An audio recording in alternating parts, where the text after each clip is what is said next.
goes out of that far dugout down there. Normally we love bringing you the up close action where our cameraman follows the pitcher straight out to the mound, but unable to do that from the far end of the Reds dugout. Bailey has found the mound. He'll go through his warm-up tosses, and we're just about set to get started. Let's take a look at the Miami Marlins starting lineup tonight, presented by Menards.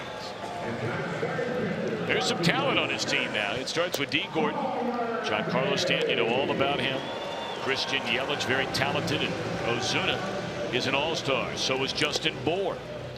Real Muto having a great year behind the plate. Derek Dietrich, he grew up in the Buckeye State. Miguel Rojas just activated from the DL. And Urania, hard-throwing right-hander, is on the mound, and the aforementioned, making his 6th start of the year, right-hander Homer Bailey. Well, the cumulative numbers on Homer Bailey not very good. The first 2 games you can pretty much throw out the window, just trying to get back off of that long rehab that he had. His last time out, struggled in 4 innings, gave up 8 runs. That'll hurt your earned run average against the Washington Nationals, who they moved through Cincinnati and just pretty much demolished every pitcher the Reds put out there. So Bailey looking to rebound tonight. Fastball, slider. His off-speed pitch is a splitter, and he throws that about equal amount of time as he does that slider.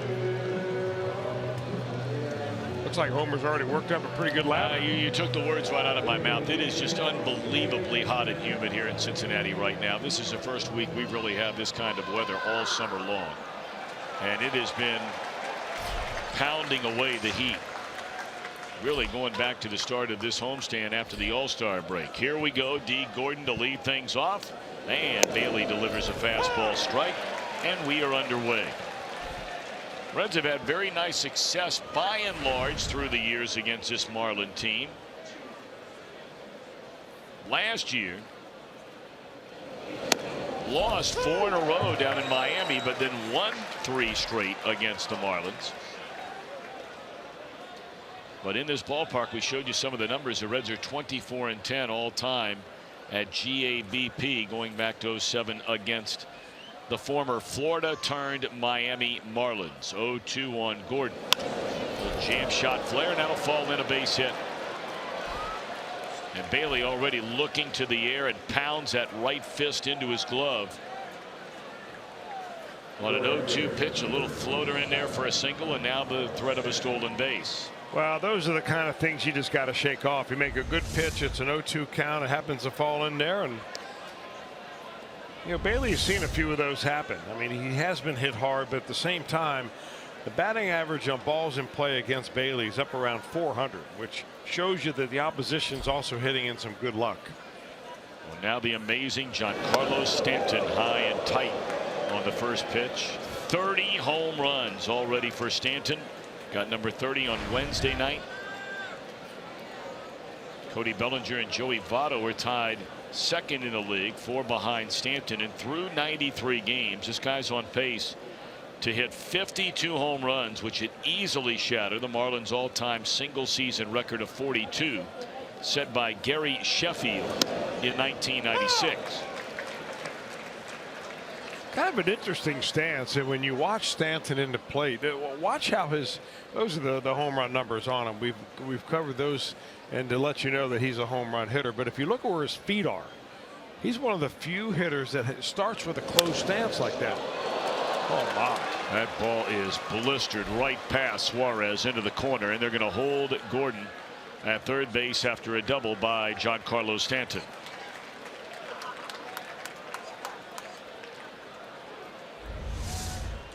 I'll tell you, Eugenio Suarez has got to wonder whether he was able to get his glove up in time. That ball went over his head, but I think it was past him by the time he was able to jump. I mean, coming off the bat, we'll hear the number from StatCast, but man, oh man. I remember Frank Howard telling me that he used to be afraid that he would hurt a pitcher or a third baseman. Stanton's got to be the same way.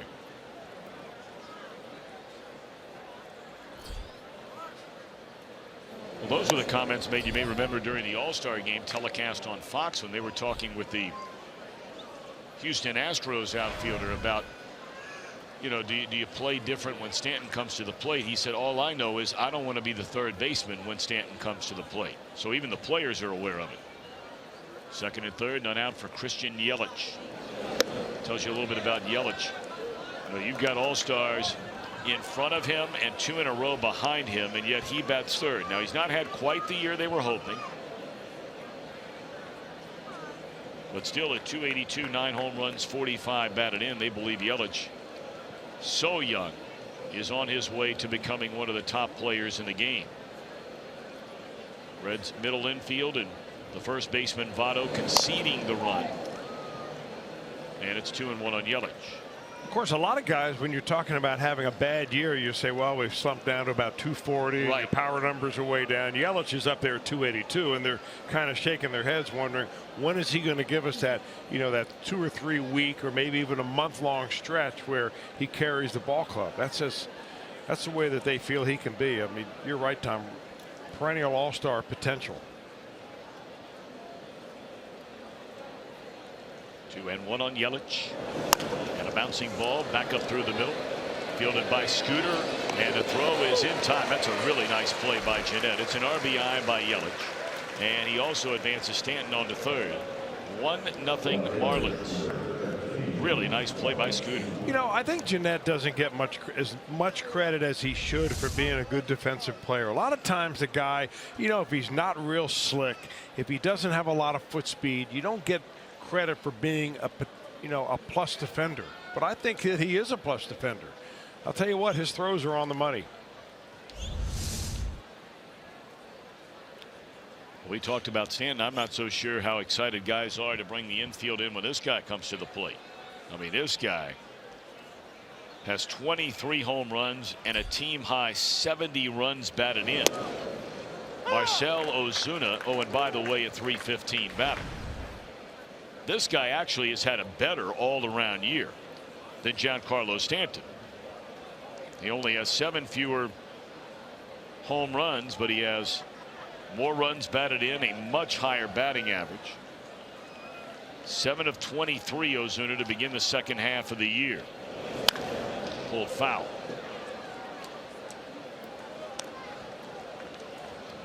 Among National League outfielders, Ozuna is second in runs batted in, third in hits, third in average, third in home runs, fourth in slugging percentage, sixth in on base percentage at .380. So he is really having an outstanding year.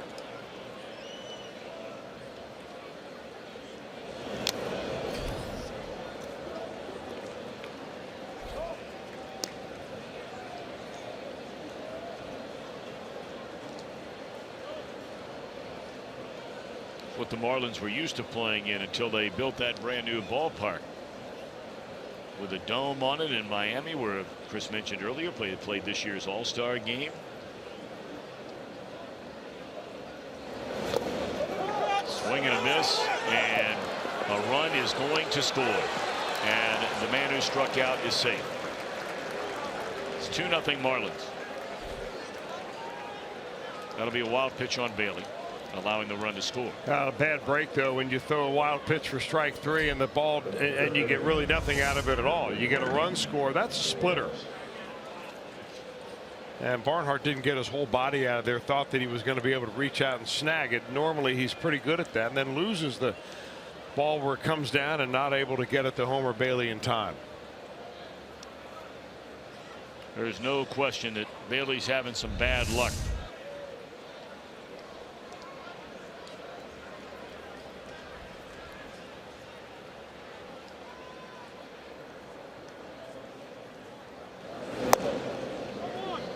Look at this mountain of a man here, Justin Bour. This big fella, he was in the home run derby down in Miami this year. He can get him a long way now. Boy, he's been incredible on the road. For whatever reason, nearly a .370 batter over the last month and a half away from his home ballpark. Kind of interesting, really, story on Bour is that he was originally drafted and brought up by the Chicago Cubs, and then the Marlins picked him in the Rule 5 draft back in 2013.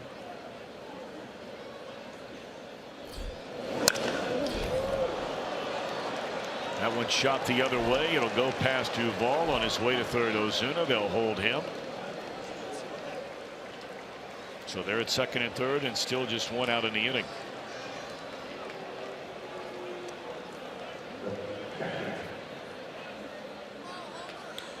Boy, Boyd does a nice job of going the other way with this pitch. A little run on that fastball right there, and he just figures, I'm going to take it right down the left field line, and it just is hit really hard. The two doubles that have been hit in this inning have just been hammered. I mean, as hard to hit balls as you're going to see in a big league game. The one by Stanton, and that one the other way off the bat of Boyd.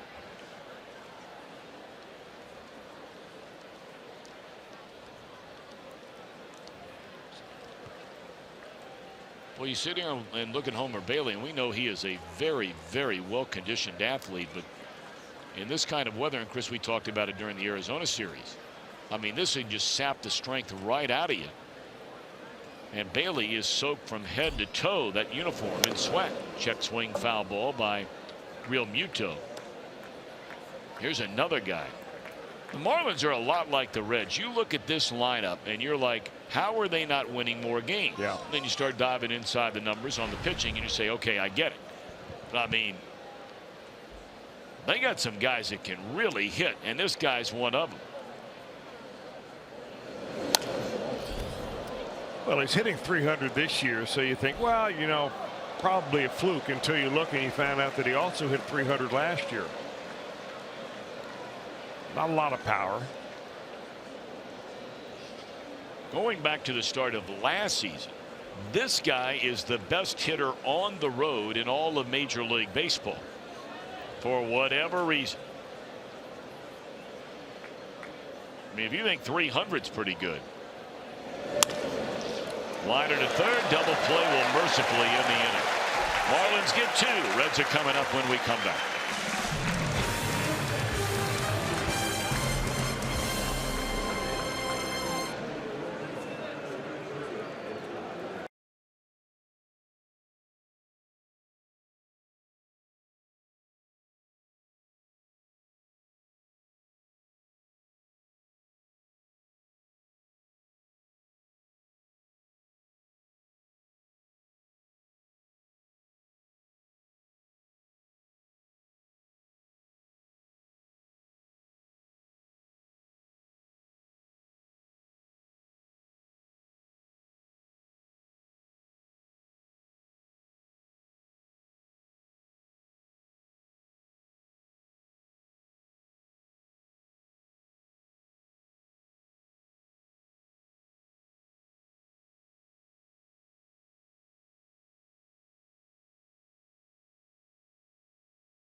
For the first inning, the starting lineup under the manager Brian Price.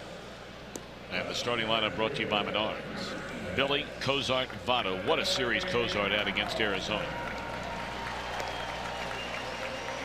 Duvall, Jeanette, Suarez in the middle. Scheffler, Barnhart, Bailey against Jose Urena, making his 15th start. They've had all kinds of injuries to their starting rotation this year, so Urena was inserted into it a couple of months ago, and not too bad. He was part-time starter, part-time reliever last year. He's been the same this year. This will be his 15th start, 21st game overall. Got a good arm, that much I can tell you. He's only 25 years old. He'll be 26 in September, and a guy that averages around 95 miles an hour on a fastball. His slider is his second favorite pitch, behind that a changeup.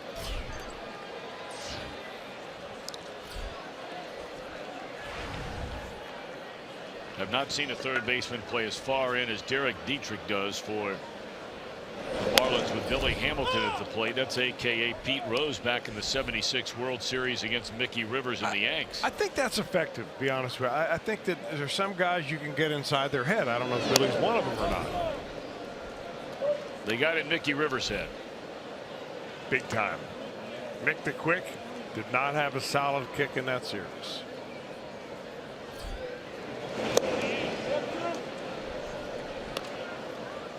Urania is going to remind you a little bit of the Reds pitcher from yesterday, Luis Castillo.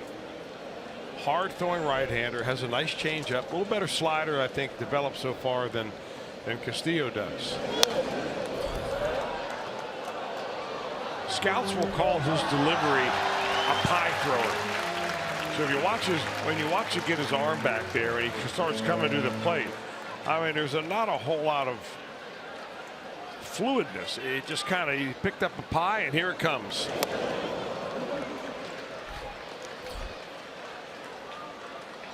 Well, that pie just went in the face. That's a strikeout to begin the bottom of the first inning.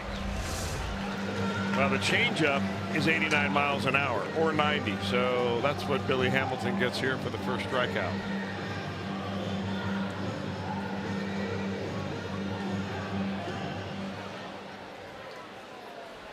That'll bring Zach Cozart to the plate just when you thought Cozart's average was, starting to take a big hit, and it did take a big hit. Then he turns around and rips off 7 hits over back-to-back games, and now at 321. Amazing. Homered in each of the 2 games he started against Arizona. Boy, he is rushing it up there tonight is Urania. That one at 97. We've talked about it before. There's some guys whose 97 just seems to stand out a bit from other guys' 97. That one had some serious giddy up on it. 0-2 pitch, grounded. One shortstop throws out another. Let's take a look at the Marlins on defense tonight, presented by Ford. Good looking outfield. Really good. Offensively, anyway, Mozuni, Yelich, and Stanton. And pieces to like along the infield. Rojas had a broken thumb, missed a couple of months. And Real Muto rock solid behind the plate.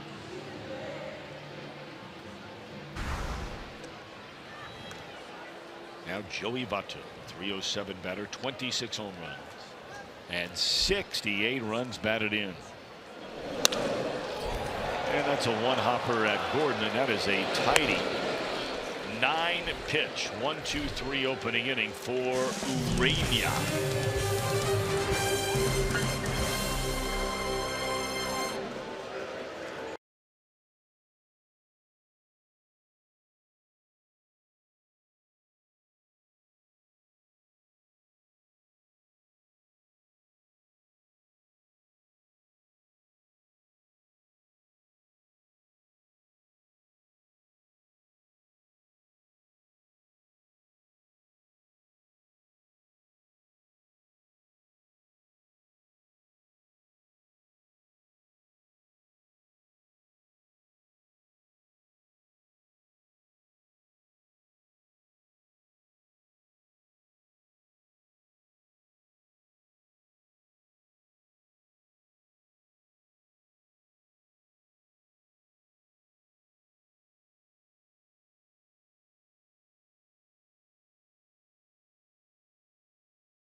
app for live Reds baseball. We've got it all. Live game video highlights, radio broadcast, statcast, news, and more. Download MLB.com at bat today. Crowd looking forward to the fireworks after the ball game tonight, hoping to celebrate a Reds win. They trail 2-0 at the end of an inning, a game that was delayed an hour and 45 minutes due to rain. First pitch in there, a strike to Derek Dietrich.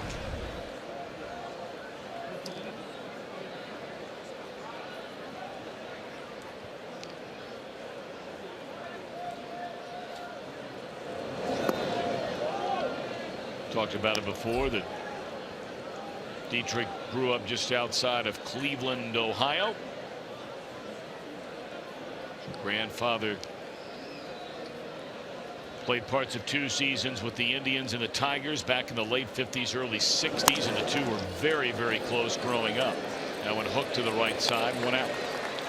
So the Reds on defense presented by Ford. They've been playing by and large just regular lineup day in and day out. Duvall, Hamilton, Schebler, left, center, right. Jeanette now the regular second baseman. Jim Day reported on that just before game time when Brian Price made the decision that, you know, Jeanette has just been too good offensively to have him sit down in favor of the slumping Jose Peraza. And in fairness to Peraza, he handled it and is handling it like a champ. He came right out, said all the right things. Said, I understand Jeanette's having a great year. I'm not. I'm disappointed. He said, but I will continue to work hard every single day to become the player everybody expects me to be and that I expect to be. And a tip of the cap to Peraza in a day and age when a lot of entitlement goes on with young players coming up through the minor leagues, especially those that are really good players or at least really big prospects. Well, I think there's a lot to like still about Jose Peraza, because he's only 23 years old, number one, and kind of working your way through the major leagues for the first time. I think he took some steps back offensively, but this may give him a chance to kind of get it together. Sinking liner will fall. And here's what Brian Price had to say about the situation. You know, Scooter's been nothing short of spectacular with the bat, and doesn't matter what type of pitching he's facing, he's been productive, and I think we need that. Jose has a future here with us. I think it's going to be a very strong one, but at this point in time, our club needs that influx of Scooter a little bit more right at this point.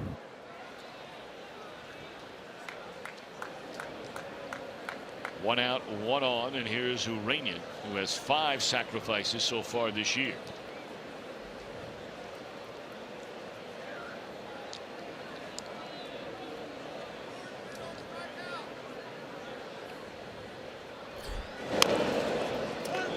Back to the mound, and Bailey will wait on Jeanette to get over there, give Urania his 6th sacrifice. 2 outs in the inning.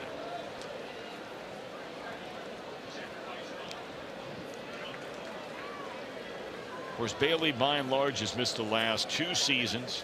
He's undergone 3 surgeries on his pitching right arm. 2 of them certainly would be considered major surgeries. One being, of course, a Tommy John. I'll tell you one thing, when they have given Bailey the ball in the playoffs, he has proven to be, and granted it's only a couple of games in 1 start, but those 3 years the Reds made the postseason, when they gave Bailey the ball, he was one of the guys that really stepped up and delivered the goods. Line drive caught at third. Mercy. Wow. Suarez might want to put on armor. He has had 3 rockets hit right at him tonight, and we're only 2 innings into this game.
Co-ed teams of 8 are welcome to compete. Register today at bgcgc.org.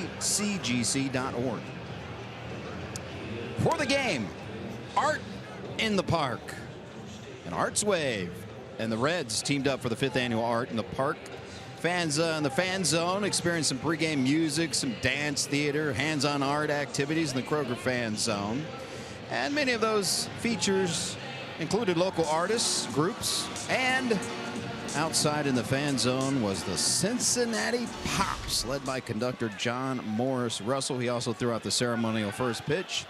And we hope, unless they go over the curfew time tonight, Cincinnati Pops will be the music bed for the Fireworks Friday night coming up after the game. Better believe that, Jim Day. Looking forward to that.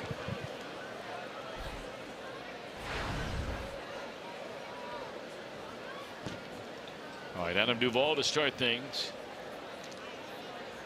Having a really good year. 272 batting average, 20 home runs, 64 runs batted in. He has 28 doubles. Boy, he got handcuffed on that pitch by Urania and breaks his bat on a pop-up and foul ground to Dietrich. 1 out.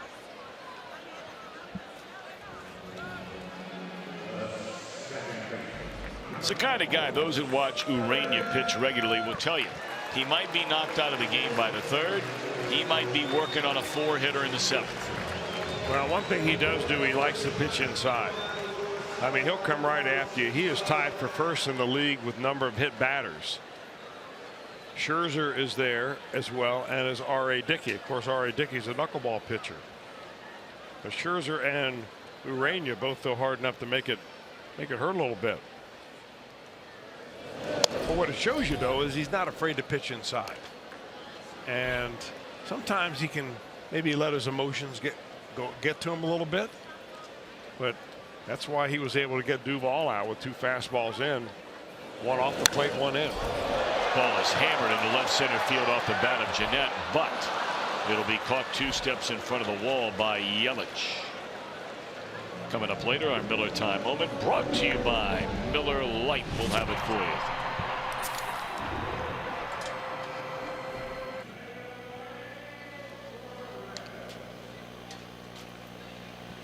Urania's needed all of 13 pitches to record 5 outs so far in this game.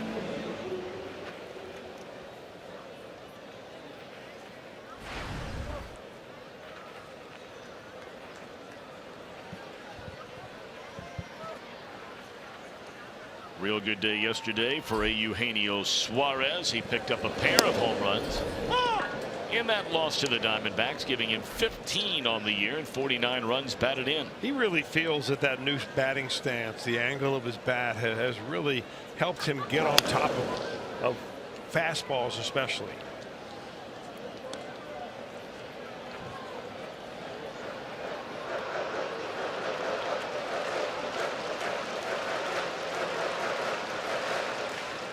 Now, the angle I'm talking about is he rests the bat nearly on his shoulder. Very much like the way that Zach Cozart made the change in spring training. Gone swinging is Suarez, and Real Muto fires that ball down to 3rd. Maybe he lost track of how many outs there were in the inning. This guy's dealing early on.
say that the Reds have an off day on Monday. No longer. They will make up that rain out from Cleveland earlier this season. It's a game in Cleveland, and we are on the air for that game. 6:30 for Reds Live, 7:10 first pitch from Progressive Field in Cleveland, which makes it a weird roadie for cities. I'll tell you what, the Indians are in for quite a battle in that American League Central. There are 3 teams within a game and a half of the division lead. Cleveland a half game better than Minnesota going into play tonight. And the Kansas City Royals all of a sudden have climbed into the race. A 500 team, only a game and a half back. Tribe winning tonight. A game in the 6th inning, a 5-3 lead over Toronto. Giancarlo Stanton hit a rocket past the third baseman Suarez to the left field corner for a double his first time up. Stanton, Yelich, Ozuna against Bailey in the third.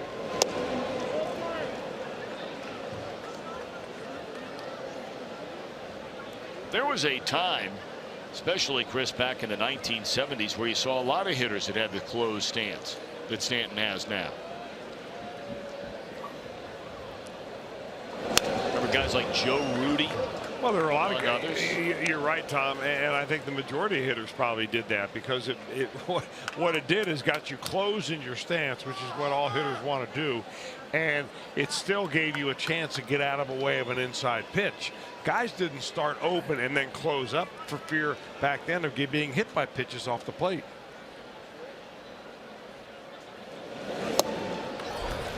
Stanton gone on strikes, a 97-mile-per-hour fastball from Homer Bailey. That's his second strikeout of the game.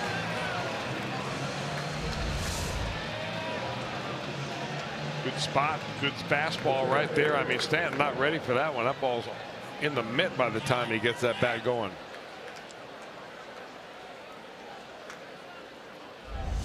You know, we always used to remark when Homer Bailey was really on top of his game. On those games where he would dominate, he could dominate even without throwing a no-hitter, obviously. But I mean, it just seemed like he was playing catch with the catcher. Nice easy delivery, and a ball was exploding out of his hand. This is the first time I think we've seen him since his rehab where it looks like it might be getting to that spot. Here's Yelich, who bounced out to drive in a run his first time up.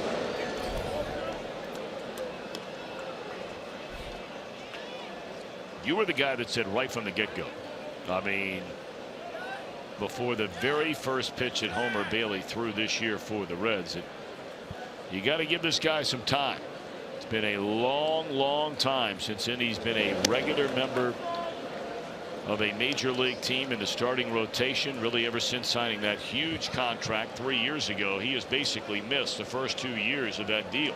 I just think how long spring training is for pitchers when they report the middle to the beginning of February, and they'll get out of there until the 1st of April.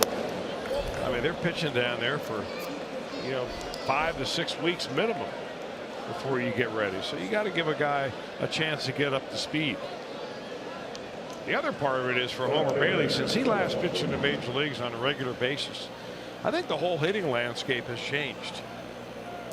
It's harder to pitch now. The balls have lower seams. The balls travel farther. And you have little widgets to take that stress away here that you never had before.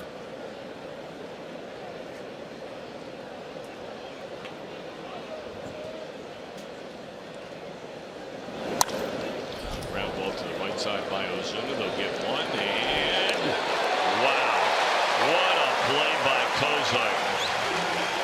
Don't know how hard Ozuna was going up the line. That ball was not hit very hard, but the Reds infield turns a beautiful double play. I think the Marlins are going to take a look at this one. So we're going to keep it right here rather than going immediately to a commercial timeout. Well, we're down to 10 seconds on that review clock as to whether they want to make a decision or not. They are not going to look at it, so that's the way the inning comes to an end. Boy, that's close.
Klosterman Bakery, you can get half price Reds tickets. I mean, we got it all going on. We have mascot races, face painters, carnival games, and so much more. Kids 14 and younger get a Devin Mesoraco Fathead thanks to Hothead Burritos. For tickets, visit Reds.com. That will be this coming Sunday. Final game of this series and the wrap-up of a lengthy homestand to begin the second half of this season for the Redlegs. And as Jim Day mentioned, a rare 4-city road trip because of the makeup game coming up in Cleveland, Ohio.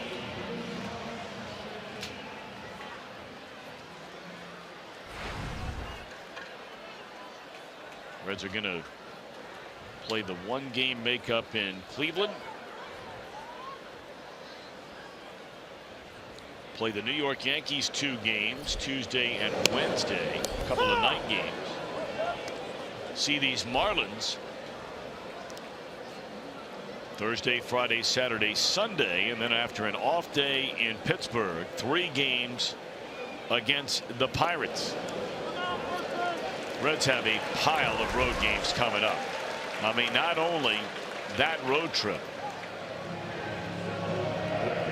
spanning 10 games, they will come back home, play 7 at home, and then go on another 3-city road trip. Milwaukee, Chicago, Atlanta. So you better keep that suitcase and that laundry up to speed, big fella.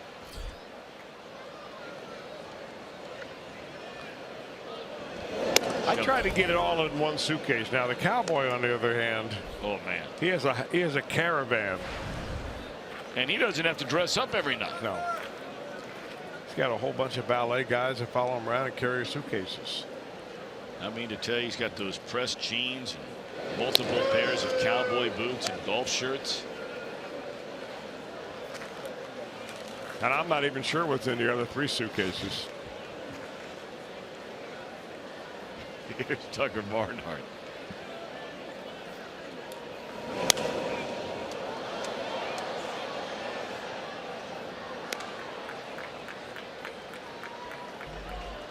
Well, we just received word from Louisville that Amir Garrett made a start tonight, and he lasted 1 inning, allowing 6 earned runs. And I think the great question surrounding 2 players in particular, 2 pitchers, as that one is ripped into right center field by Barnhart.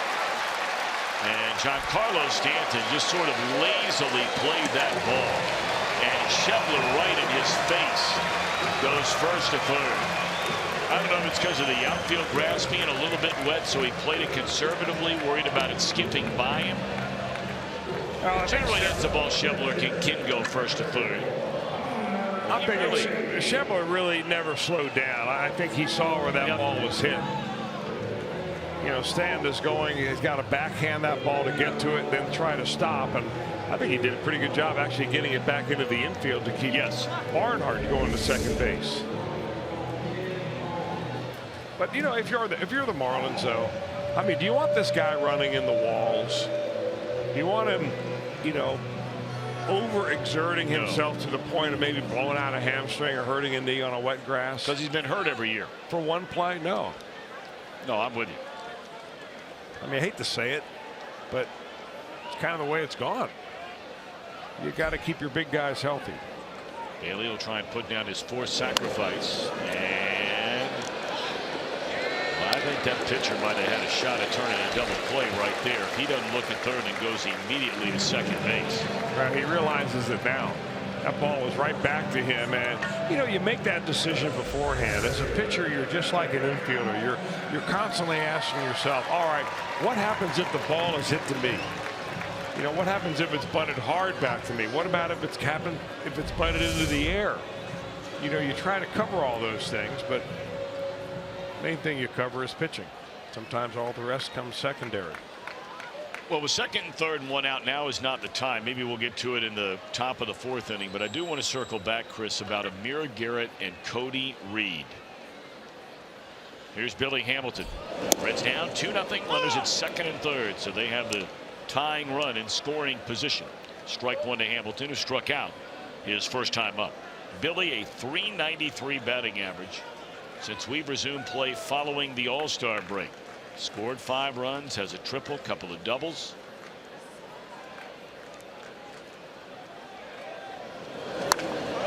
And drives this ball into right. Stanton will get it. It'll bring in a run. And the Reds are on the board. It's a 2-1 ball game. Both runners advancing. Scheffler third to home. Barnhart second to third.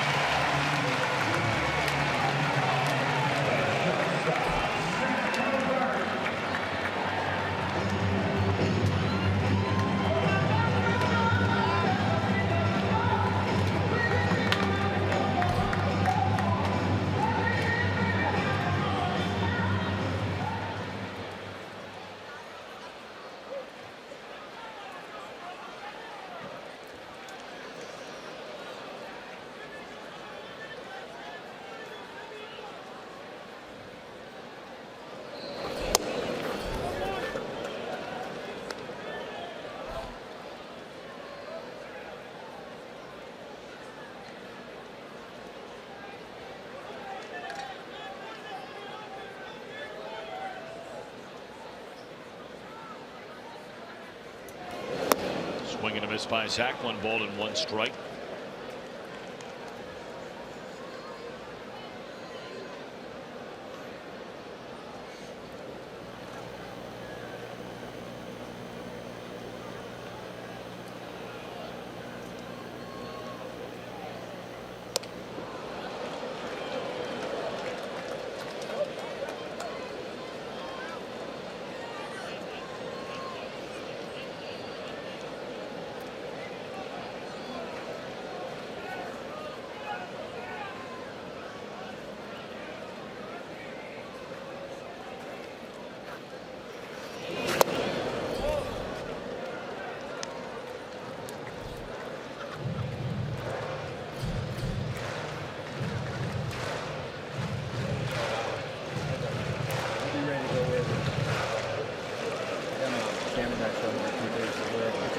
We talk about all the time with Jim Day and Joey Votto and their long-running, very close relationship.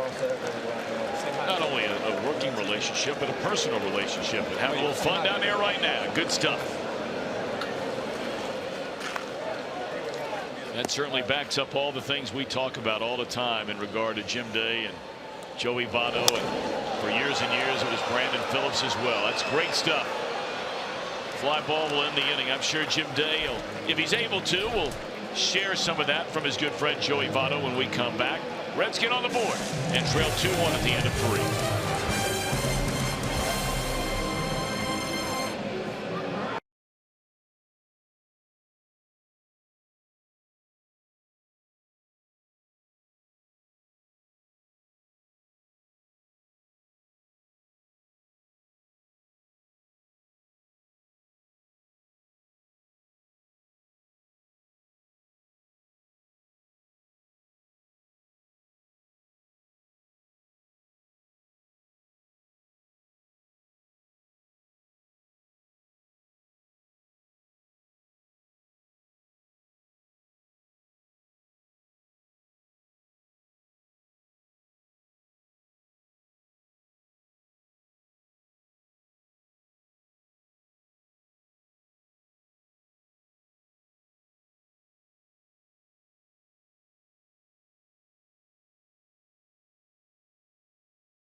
Park tonight. They rode in on the Fan Express. They're from Calvary United Methodist Church in Jackson, Ohio.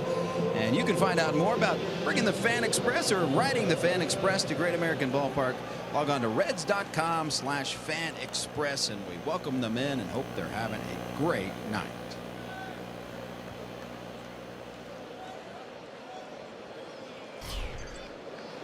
Jim Day, don't run away now. We want to make sure we can catch up with you. Saw you down there, and Joey taking a minute or two to come over and chat with you for a little bit.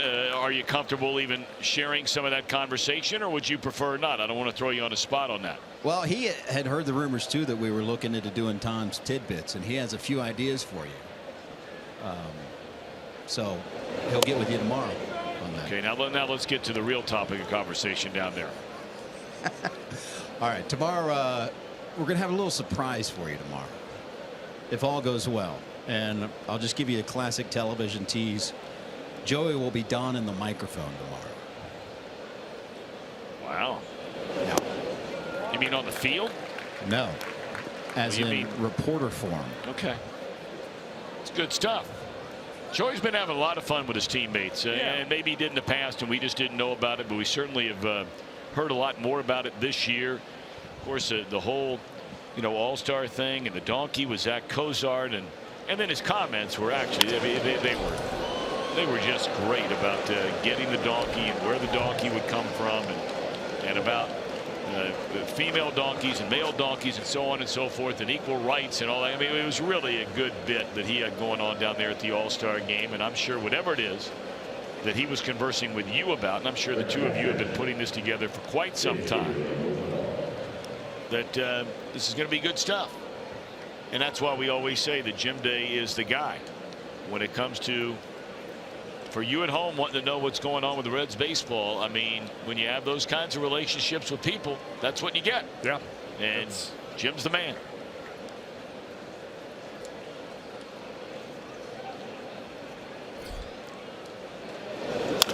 Ground ball pulled foul after a leadoff single by Justin Bour. 2-1 Miami here in the top of the fourth inning. You know who you might be looking at right there? Might be the best catcher in the league that you haven't heard of. Yep. I mean, he is in the top third of the league, and as far as throwing runners out, good behind the plate, calls a great game, and he's also in the top 4 in the league, and overall OPS as a batter at the plate among catchers.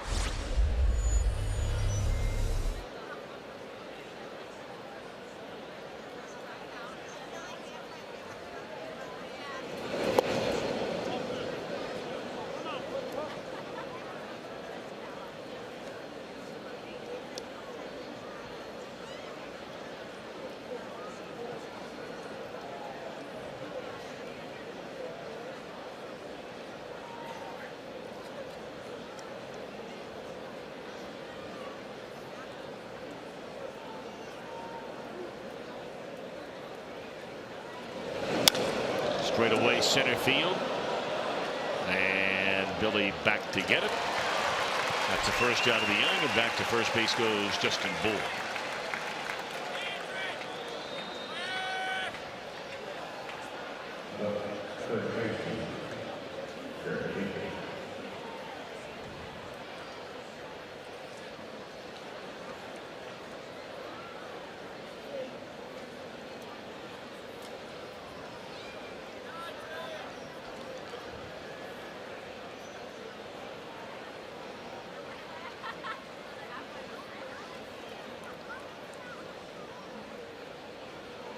So 1 out, 1 on for the third baseman, Derek Dietrich. And this should be the third double play behind Bailey tonight. A liner and a couple of ground ball double plays to end innings. Homer's starting to pitch well here tonight after a bumpy first inning with some real bad luck.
Mobile, and we're keeping our eye on the minor leagues. All three of these guys moved up from high A to double A together. Second overall pick last year, Nick Senzel, continues to play very, very well. Had a long hitting streak, batting over 300, 15 RBIs in 25 games. Gavin LaValle at first base, 242, average 12 RBIs. And Shed Long, the youngster whom, really good guy, was on the Caravan on our leg last year.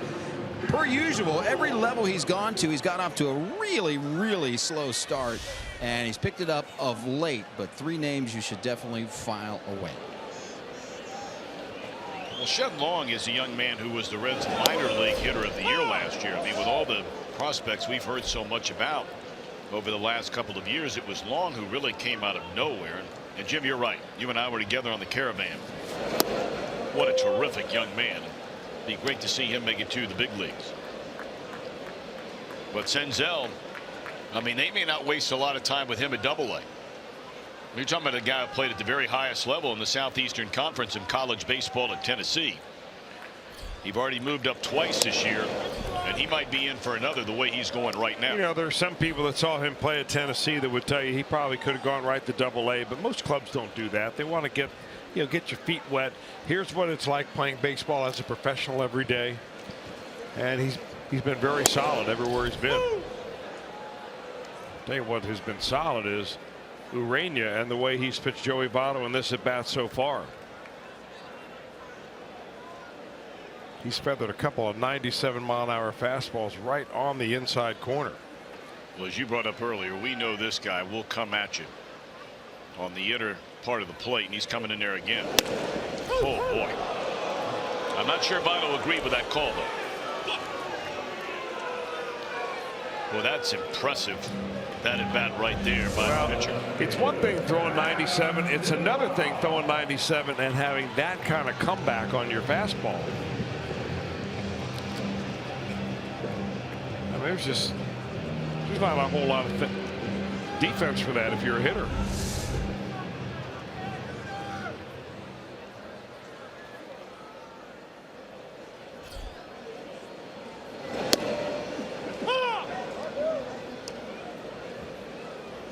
A rare first pitch breaking ball for Urania. He's been pretty much consistent throwing first pitch fastballs to everybody. I mean, you're looking at a young man that, were it not for injuries this year, and they have had a pile of them, of the projected starting five in the Miami Marlins rotation this year, this guy was not part of the mix. It was only after the injuries started to pile up that he went into the rotation. Now, we're obviously seeing him so far tonight with a real good start, real good stuff early on. It's not been like that every game, but I mean, Chris, the bottom line, through 20 major league games, his ERA starts in the threes, and the league is batting .240 against him. Well, that's true, and he is only 25 years old. That lady make that grab with her hat. Well, she's the talk of the section right now. Good for her.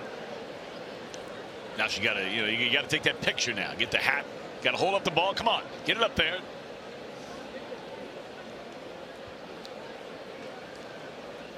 I think we have the very end of this. Let's see. Did she catch this thing, or was it off a bounce? What was it? Oh, hit the glass. Look at the reaction time here. Huh. Beautifully done.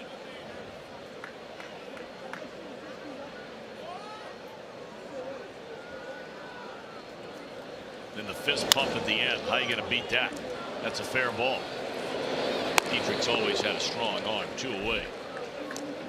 Well, I like best about that catch of the ball with the hat is all the reaction of the fans around her. They saw it coming, and they were as excited as she was.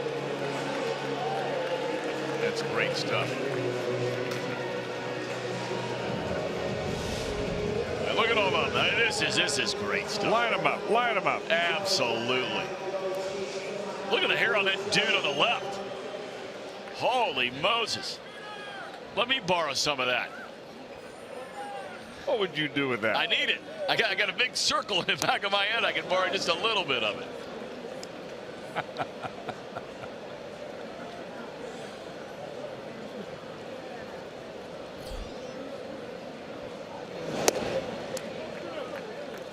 Scooter Gennett hit the ball very hard his first time up, lined out to deep left center.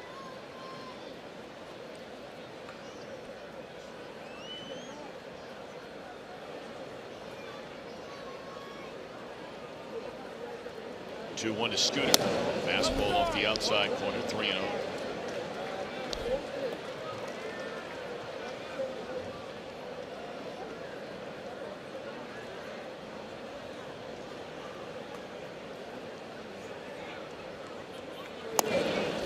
And that is a 4-pitch walk given to Gennett.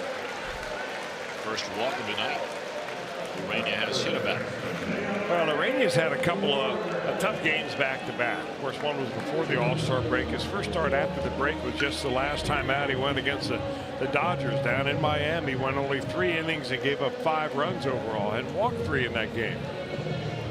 He's had a game where he's walked as many as 6. Of course, the Dodgers have won 31 of 35 games. Yes, we had that streak. Their most recent winning streak broken yesterday. Yes, they are a cool 66 and 30 are the Dodgers on the year.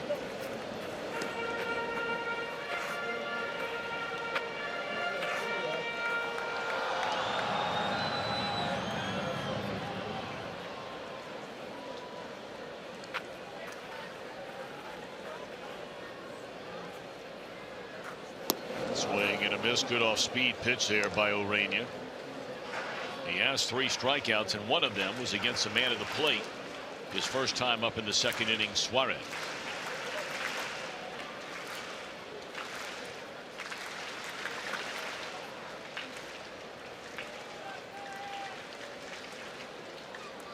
For whatever reason, when Urania gets out of Miami, I mean, take a look at how hard he is to hit. Max Scherzer, the only pitcher with a lower opponent's batting average against on the road than Jose Urania.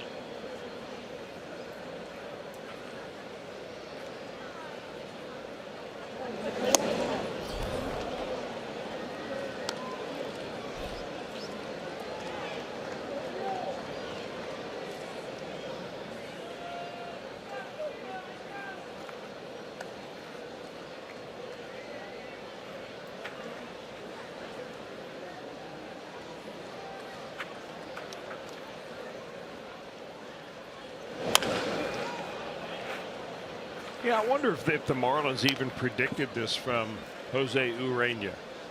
They certainly didn't predict that Luis Castillo would be the type of pitcher that the Reds think they have in the rotation. That's where they got him, of course. Well, I mean, last year he split time between AAA and the majors, up and down, very many different trips, had 12 starts, 28 appearances overall. And the earned run average at the end of the year was over 6.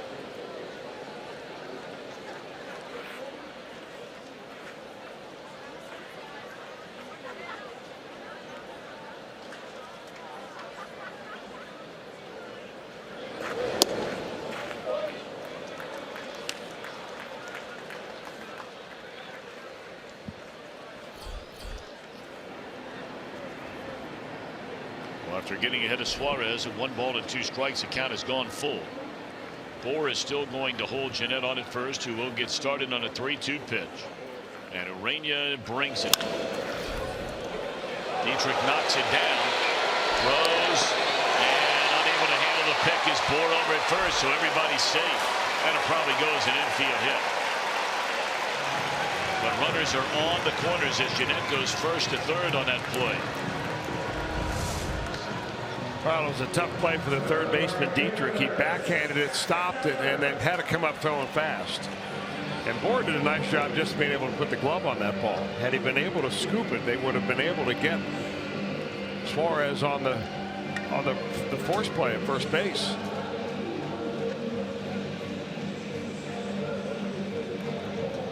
That's one of those right there. If he almost just fakes a throw to first, yeah, he probably has Gennett in a rundown. Of course, I mean, that's easy to sit up here and say that from here. After the second replay. That's right. But when a guy goes first to third, and he was running on a 3-2 pitch. You might catch a guy going a little bit too far around that second base bag. All right, big chance for the Reds. Here's Schebler, hit by a pitch his first time up. Runners on the corners. The Reds are down a run. We're in the bottom of the fourth inning after a long rain delay. Before we got started. In fact, most of the other games had started when the Reds were supposed to have started at 7:10. Most of those games around baseball in the ninth inning, including in St. Petersburg, Baltimore, among others.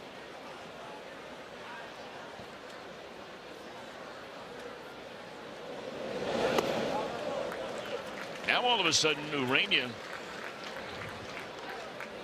starting to have some control issues, and the shortstop Miguel Rojas will come in and talk to him. Well, the first two pitches of this at bat to Scott Schebler, JT Realmuto, the catcher, called for changeups, and he was unable to throw either one for a strike. So now if you're Scott Schebler, you've got to be looking dead red. Pride of Evansville, Indiana, right there. Don Mattingly. Boy, were it not for severe back problems during his major league career, it was a great career. But I mean, to think how greater it could have been, because he was considered among the very, very best hitters in all of baseball during his time with the New York Yankees. You a teammate of his in the minor leagues? Never or was. He's younger than you, right? Yeah, he's younger than me. What an all-round player, though. And salt of the earth guy. Although he was quite salty with his team after the game 2 days ago in a loss to the Philadelphia Phillies. I mean, he let his team have it. Talked about how one team was mad about having a 12 o'clock game and the other team had 20 base hits in a 10-run win. And Schebler's hit again. And all of a sudden, after 2 outs and nobody on, it's been walk, infield hit, hit batter. Did that hit him, or is it ball 4? I mean, it looked like it went right through his legs. It was a 3-ball count.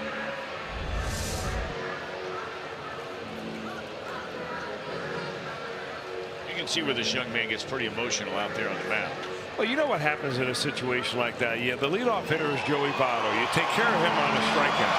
So now you're feeling pretty good about yourself. You get Adam Duvall, the number 4 hitter, on a weak ground ball to third base. And then you let your edge down a little bit. You walk the next batter on 4 pitches. Guy gets an infield hit.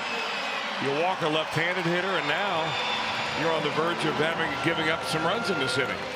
That's how, when you just let your guard down to one hitter, and that was a 4-pitch walk to Jeanette, you can really dig yourself a hole. Juan Nieves, the Marlins pitching coach, out for a quick visit. They're loaded for Tucker Barnhart. Well, the first time through the order, he threw first pitch fastballs to everybody. Now they're looking for first pitch changeup. A guy throwing 97 miles per hour. You're throwing first pitch changeups. He's not shaking. Then he comes back with a gas and he gets a strike. It's interesting to note that Tucker Barnhart's only grand slam in his major league career came against, you got it, Jose Urania. That was August the 16th of last season. And here Tucker is with the bases loaded, and you can book it. Both those guys remember that grand slam.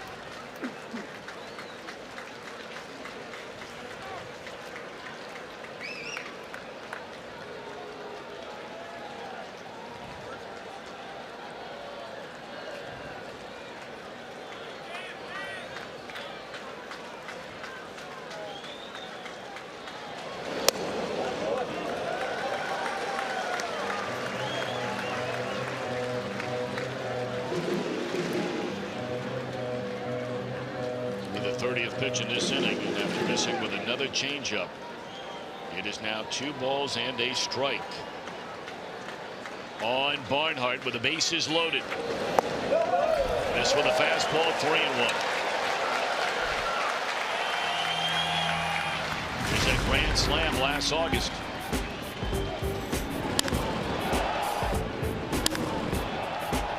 jumped all over a fastball and hit the lottery.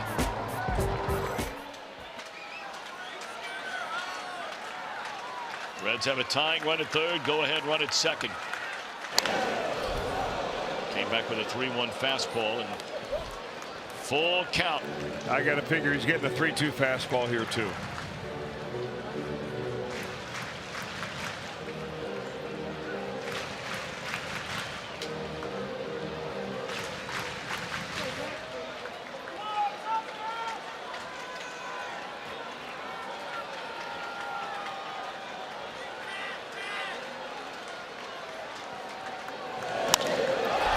Lined into right and caught.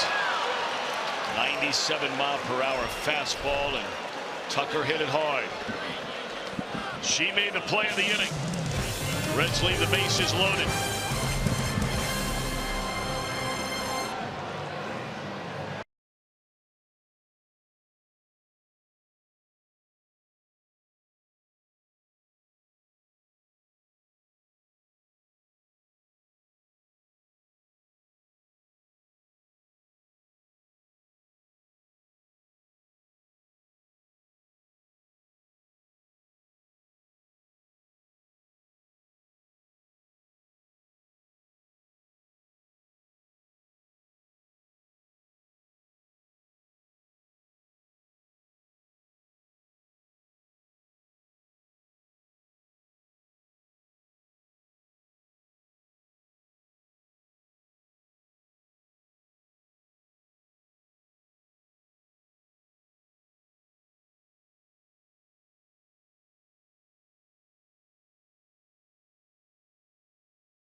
Cincinnati Children's, changing the outcome together.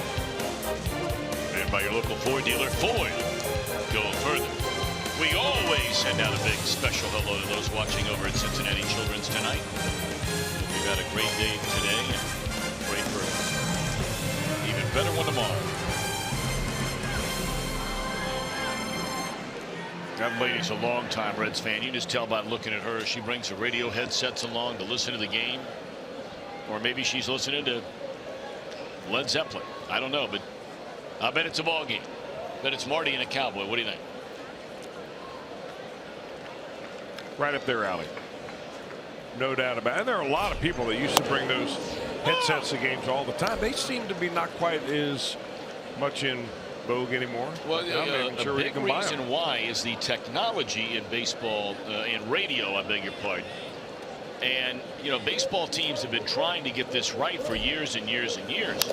And that is being able to match up the radio play-by-play with the action on the field.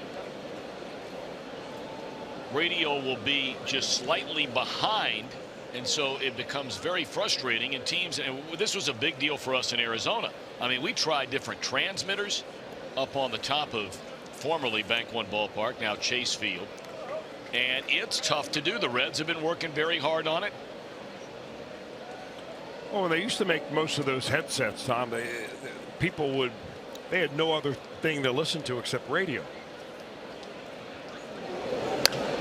And now, if you want to listen to it on your phone, you have to be a member. Have a subscription to MLB, which is a great thing to have. You can listen to any game you want, watch any game on TV, on your phone, anywhere else. But if you listen to the game, and this is what the advancement in the technology that I'm talking about, if you listen to a game on the radio, say on your MLB app, and you happen to have it on television, it's much later. almost a full pitch later than the action you're going to see on TV. The TV is coming to you at a much faster rate than that of the radio signal that's coming through. Still a challenge. Now, if you're out of town and you're not going to be able to watch a game anyway, and you got that app, maybe driving in your car. That's why you just watch Fox Sports Ohio, and you'll be right up to the very, very second on all the action. Or Fox Sports Go, which I know you're very high on. I am high on it. Watch a lot of different Fox Ohio productions on that.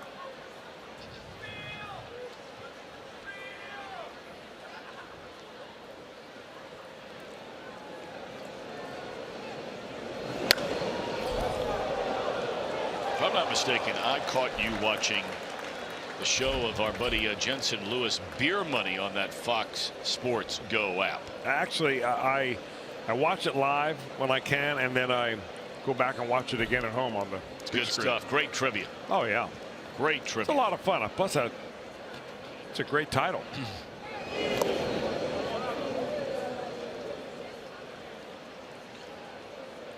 The Brewers have lost again, beaten by the Philadelphia Phillies today. The Brewers have lost 6 in a row. Were it not for the Cubs losing today to the Cardinals, there would be a tie atop the division. The Pirates are winning early on out in Denver. The Pirates are the hottest team in the division. After the Cubs loss, Cubs had won 6 in a row until today, swing and a miss, and the Pirates are going for their 6th straight win. And don't look now, but Homer Bailey is really starting to put together a nice outing. Well, he's beginning to locate that breaking ball of his. He threw that on a perfect spot there to Miguel Rojas. Boy, if the Reds could have done just anything at different points of time when they went into long losing streaks, they'd be right in the mix. That almost looks like a knuckleball. It is. It's a splitter. I thought it was a slider because he went and tried to feather it on the outside corner, but that is a split finger fastball right there. Urania broke his bat.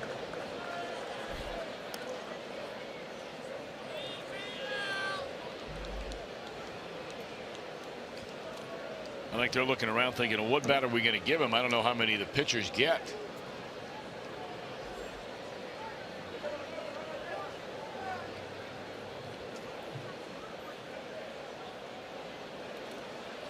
Take a look at that bat. That pine tar goes all the way, 3/4 of the way up the bat. Somebody's got that bat ready to go. It's pain initially, but you can see that pine tar right on the edge, all the way up to the edge of the very light wood. Now, if he was really smart, what he would do is he'd take that bat and he'd lay it on his left shoulder and get a little of that pine tar on your uniform. So when you're on the mound as a pitcher, then you just have to, adjust your shirt a little bit and pick up a little stickiness on your finger. Yeah. Well, he drills this ball. Well, that new bat was the right one. I mean, he's arms and legs and hair racing around first on his way to second base. Came into the game as an 0-43 hitter. It's his second hit of the year. His other hit was in May against Atlanta. He can run a little bit. I think Freddie Gonzalez, the third base, is yelling at the top of his lungs down there. Just stay right there. He says, all right, now I'm at a second base. Now what? Yeah, but one thing you do have to like, and it's something that you point out all the time when we see pitchers occasionally put down a ground ball or put down a bunt or whatever it is and basically walk down to first, and you'll always ask the question, hey, can a guy run? At least Urania, I mean, he was giving it all he had right out of the box.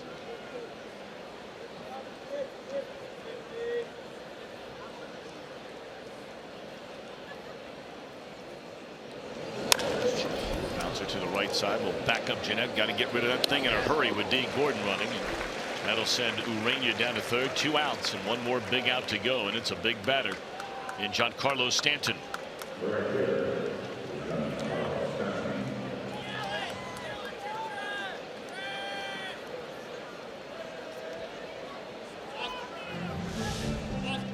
Look among the all-time number of at-bats per home run, minimum 1,000 at-bats.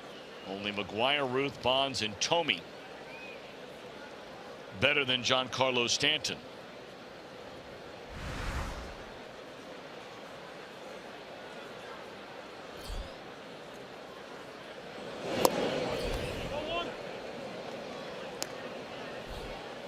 You know, the one knock, and really the only knock on Stanton, is the ability to stay healthy.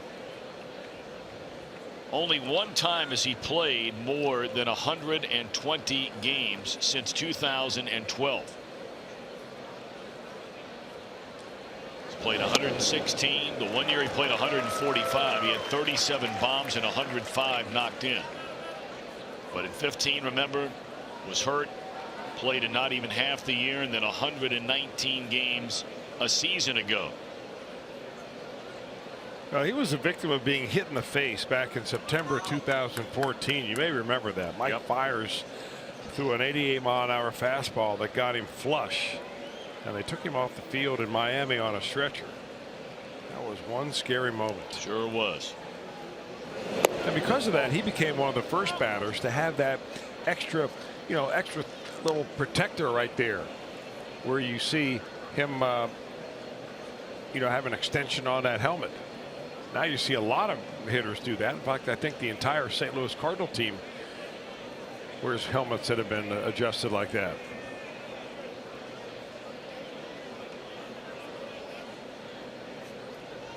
Two-one pitch. Threw a fastball right by him. That's what Bailey did the last time, you may remember. It was a breaking ball that Stanton hammered into left field for a double his first time up. But the last time, Bailey just challenged with this guy with a gas. Yeah, I think that's the way you got to go after him here too. Not only up, but up and in on the inner part of the plate. Hard pitch to get to. They're going to go down and away. Maybe a little splitter here. Nope, fastball.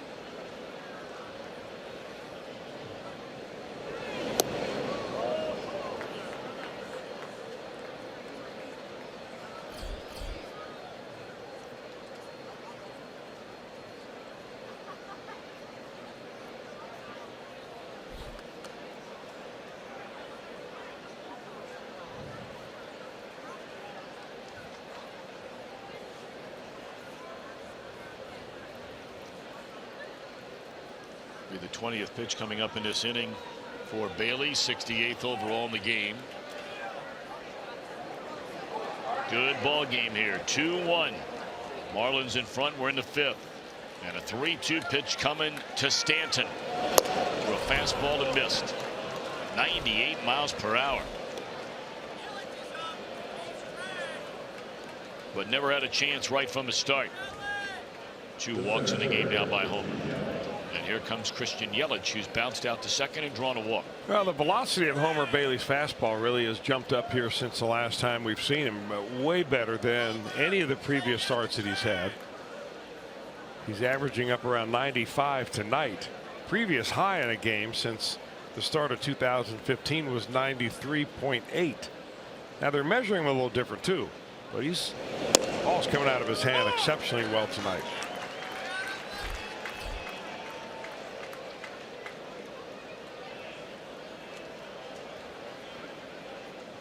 Nothing in one on Yelich.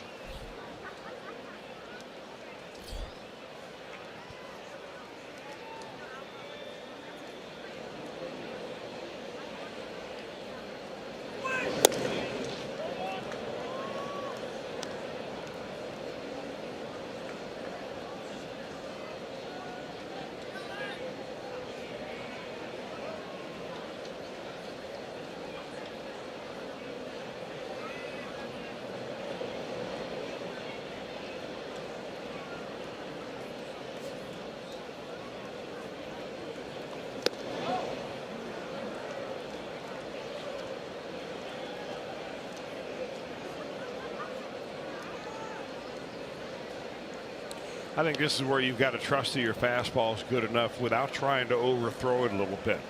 When pitchers muscle up and try to throw it too hard, it ends up coming out straight with not a lot of extra zip and finish. That's one thing he's had all night, is that finish.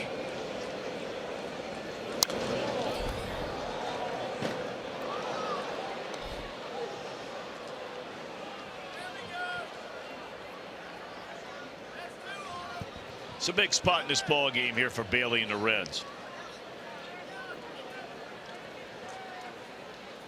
Got runners on the corners. You got a very, very solid hitter at the plate. Reds are down by a run. Bailey needs this out. 2-2 pitch to Christian Yelich is on the way. Back up through the middle. Good play by Cozart and an excellent job by Homer Bailey. Bailey pitching a nice game here tonight.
At the table for you, Reds Live, the pregame edition, as always, brought to you by Ray St. Clair Roofing. Tomorrow it's lefty versus righty.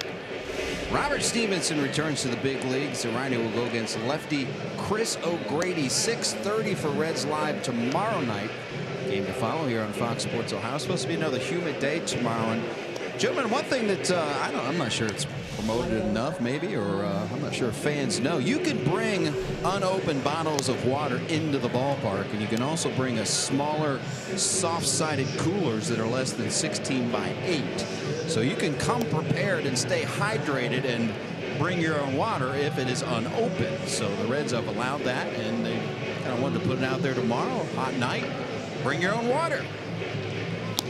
It's a great idea, Jim Day, and so kind of you to think of it, to remind everybody that you can do it, because the heat index is expected to climb, as you mentioned, into triple digits tomorrow. So still a 7:10 night game, so it should cool off relatively soon.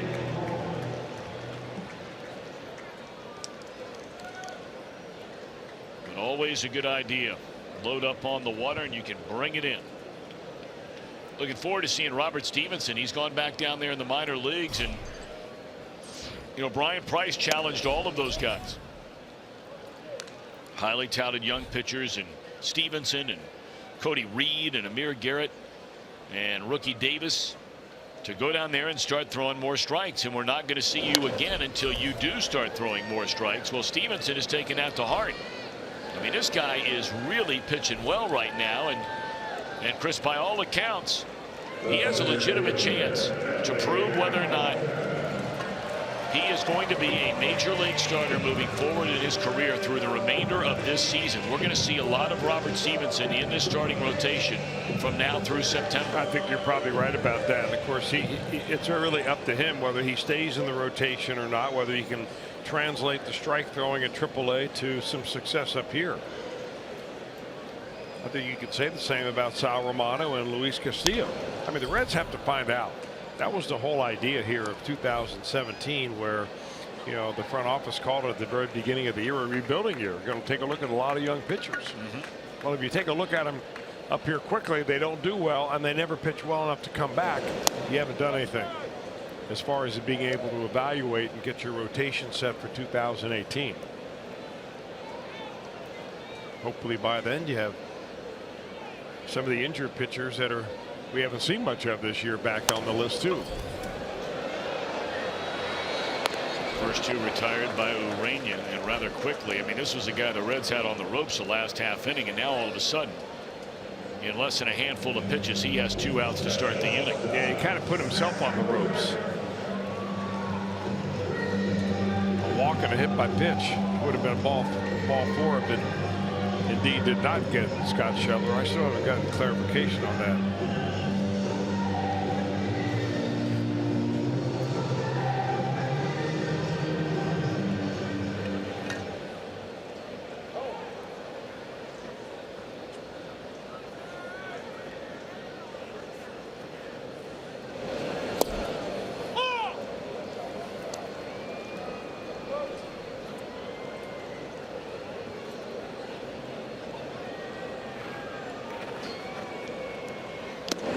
Swing and a miss, 0-2 on Zach Cozart, who's 0 for 2 tonight. Has struck out, has bounced to the shortstop and fly to left.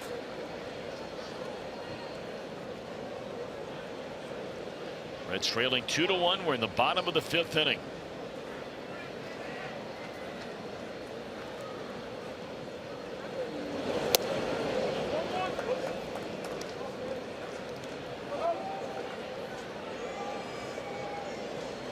That Brewers team at one time was 52-40.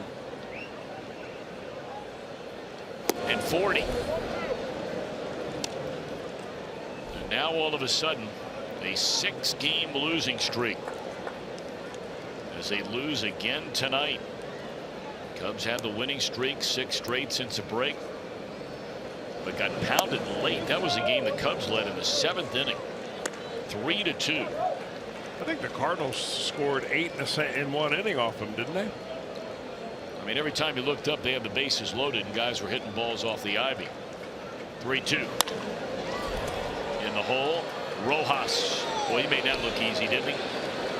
And the inning is over. 1-2-3 for Urania. We go to the 6th in a 1-1 game.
Destination this Sunday.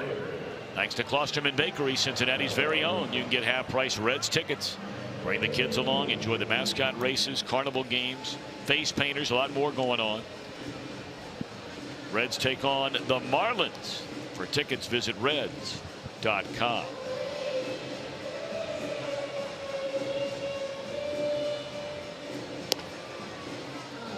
2-1 ball game. Homer Bailey will climb the mound here in the 6th inning. Well, his first couple of innings tonight, you wondered, would he make it this far? He's gotten better as the game has gone on.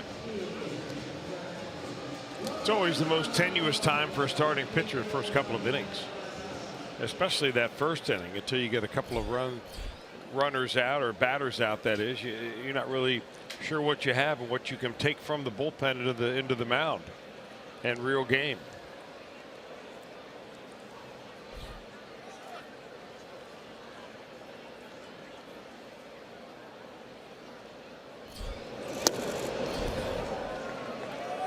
Nice easy playing catch gas right there.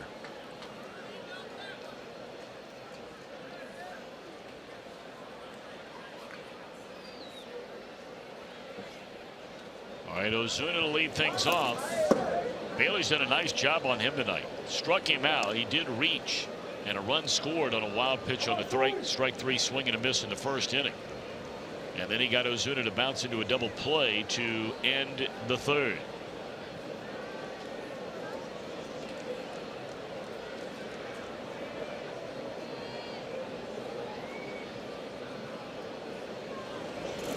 Swing and a miss. Really fooled him here. This is what happens when you're guessing fastball and you get splitter. That's the whole idea of that pitch. I mean, it comes out of your hand looking exactly like a fastball release, and you deaden the speed with your grip.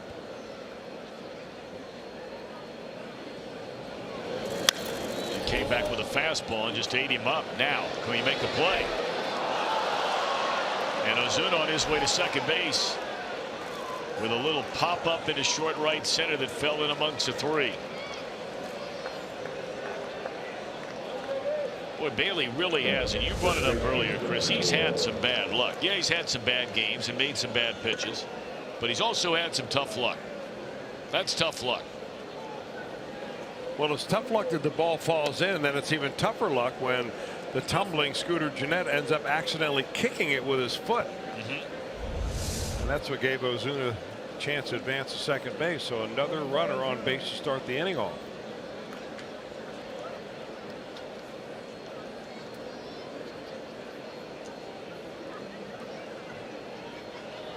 Justin Bour has seen the ball well tonight.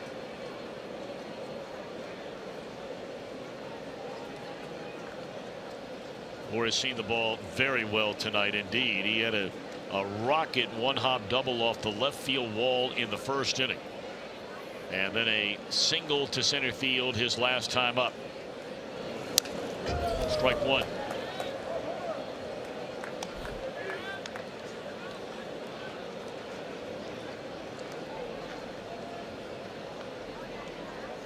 Bour's one of those old school guys, no batting gloves, same as Homer Bailey. I don't think Bailey wears gloves.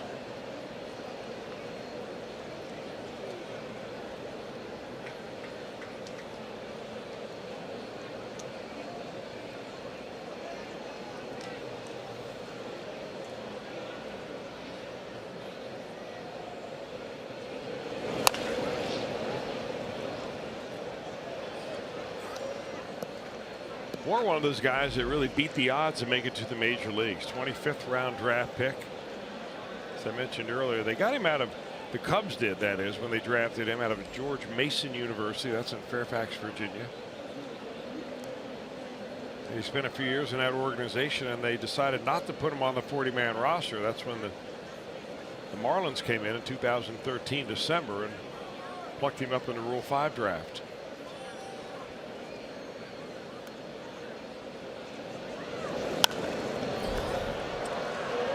You know, you look back through baseball in recent history about some of the guys that did not wear batting gloves. How about Moises Alou? Yeah. How about George Brett? You're going way back now. How good is he? Mark Grace never wore batting gloves. Vladimir Guerrero did not wear them. Keith Hernandez did not wear them.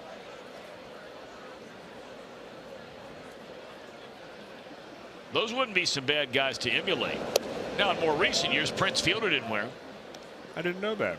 Matt Carpenter does not wear them. Is there a website you found like did not wear batting gloves? I just punched it up, you know, what guys don't wear batting gloves. Evan Gattis. I mean, he's not in the same league with some of these other guys. Will Myers does not wear batting gloves. You're right. So there's a few of them out there, not a ton. Interesting.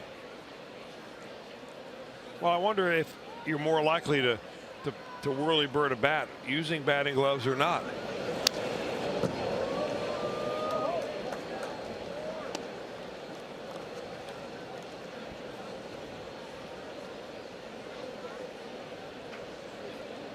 Getting a little extra stick him on his left hand right there.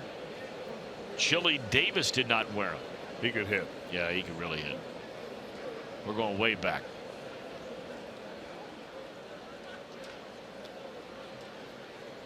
Runner at second with nobody out. 2-1 Marlins. We are in the 6th inning. And now the pitch on Justin Boyd. 1-2 delivery.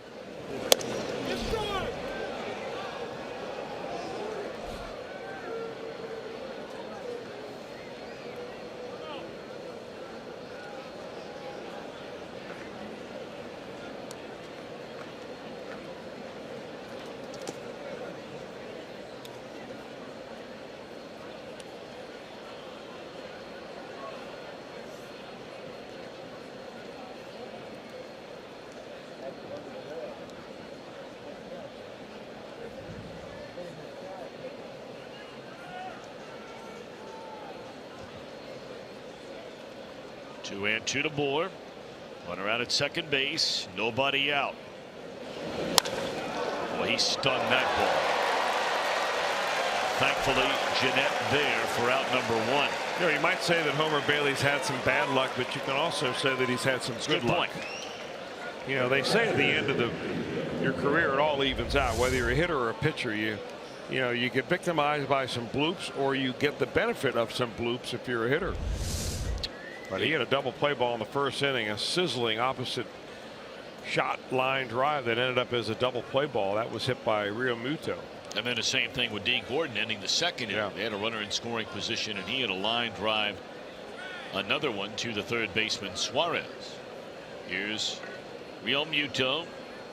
Chris mentioned lined into a double play and his fly to center.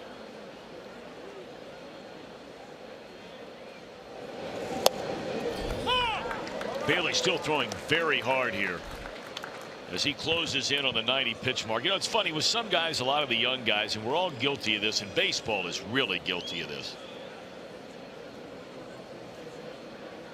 And that's always looking up at, you know, what the pitch count is. With a guy like Bailey, you feel like you're never having to worry about it. He just is such a big, strong guy. And there's a base hit into center field. They're going to wave around the runner. Here comes a throw to the plate, and the runner is out at the plate. What a throw by Bill.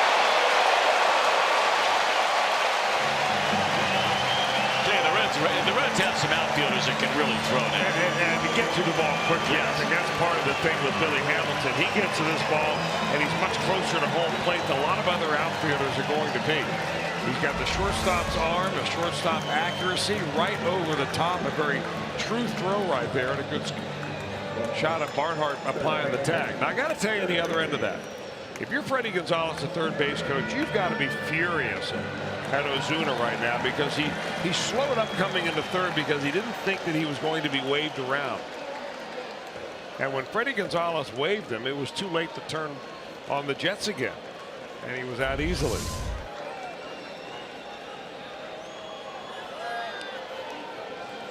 I mean, look at the top two guys. The Reds lead the league in that category, outfield assist.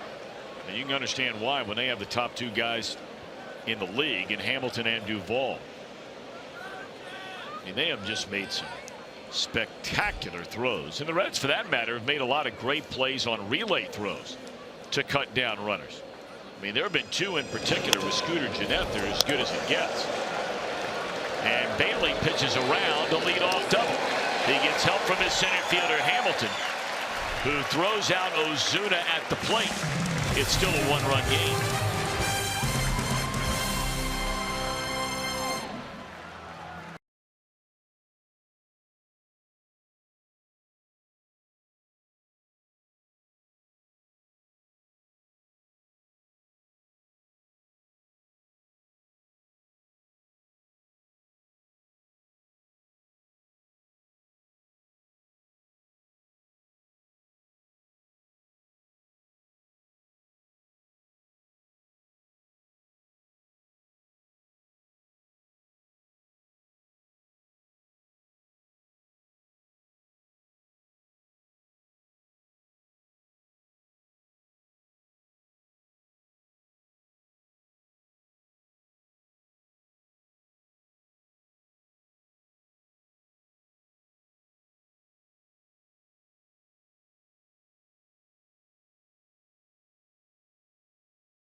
Tonight in this 2-1 ball game, umpire behind the plate. He's not yet a full-time umpire. He hopes to make that elevation here sometime later on this year. Very good umpire he is, but boy, he had a dangerous moment just the other night in Boston when the Blue Jays and the Red Sox squared off, and Josh Donaldson was at the plate and lost control of the bat on the follow-through, and it hit Siegel right in the side of the head, knocked him down completely. Now Donaldson spent the rest of the at-bat apologizing profusely.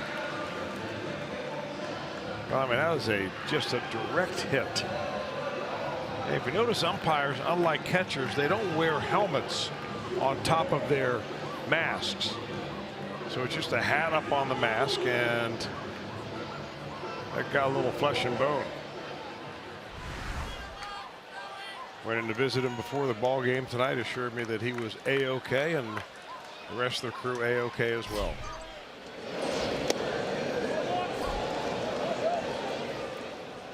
Well, you've seen some of the umpires from time to time, Chris, this year go to those hockey masks, which give more protection up the top and, you know, what, about 3/4 of the way down the back of the head. I think we just had Gary Cederstrom in here the other night, had one of those on. Now, this has been a battle twice tonight that has been heavily in favor of Urena. He got Votto on a first pitch ground out in the first inning, and then really worked him over, striking him out his last time up, and it's going to make it 3 in a row on a comebacker to the mound.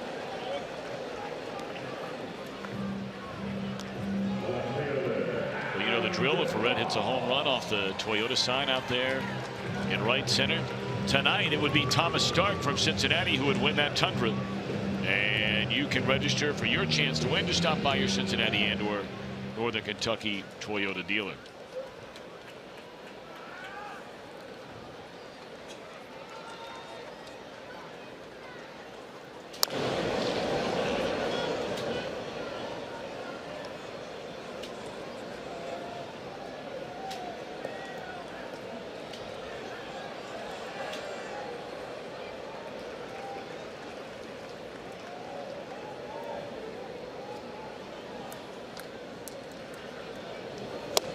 Fastball inside. 0 for 2 is Duvall.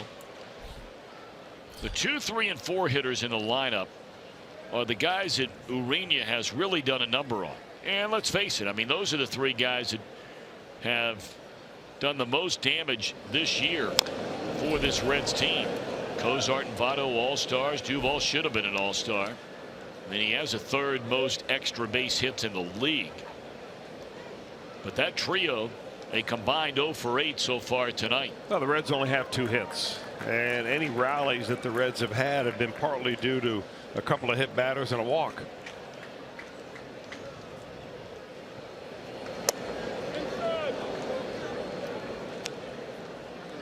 You know, I said earlier that Urena kind of reminds me, the delivery reminds me of Luis Castillo, and he does a little bit, but also maybe a combination of Johnny Cueto involved in there before Cueto started doing the complete Louis Tiant twist. But one thing that Urena has is that he has a little more movement and kind of jumpiness as he comes to the plate. And I think that he's not nearly as smooth as Castillo, but I think that you know, gives you a little bit of deception right there. The same way that Max Scherzer jumps at hitters when he throws to the plate. It gives you the impression that everything is a full effort pitch. By the way, Scherzer pitched against the Diamondbacks tonight, and the first 3 hitters in the game hit home runs off of him. How about that? They're down 5-0, the Nationals are. In the air and right through Votto, Duvall, and Jeanette goes Urena. Well, these last 2 innings, he has been dominant again.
Marlins in the first inning got a single and a double.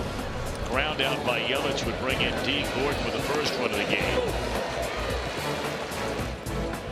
And then on a strikeout, it was a strikeout and a wild pitch, which allowed Stanton to come in from third. 2-0 Marlins. That would be the only 2 runs of the game so far for them tonight. Reds got a sac fly by Billy Hamilton in the third. The Reds would load the bases with 2 outs in the fourth. But ever since then, Urena's retired 7 in a row.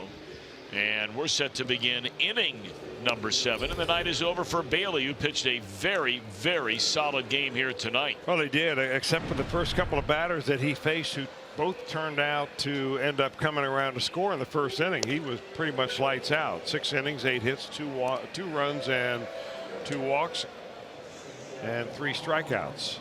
So he'll give way to a young left-hander who's having a really good year. Wandy Peralta in for the 44th time this season. He has struck out 41 batters in 44 innings. He's got the bottom 2 in the lineup and then a leadoff hitter.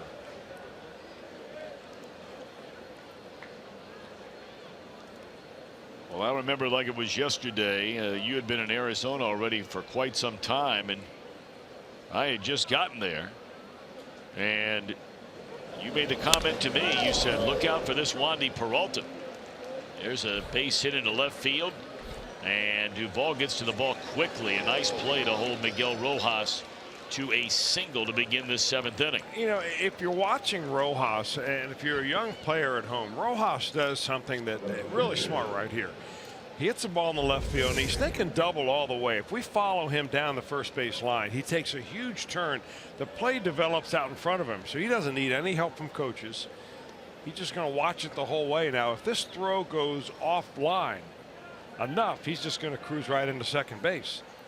Well, that was the way Pete Rose used to take a turn on every base hit he ever had.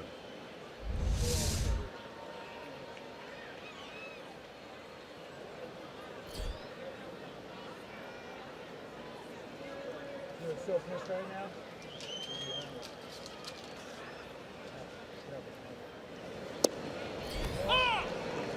So now Urena will be asked to put down a bunt. He put down his 6th sacrifice of this year, and that's very, very good for Urena.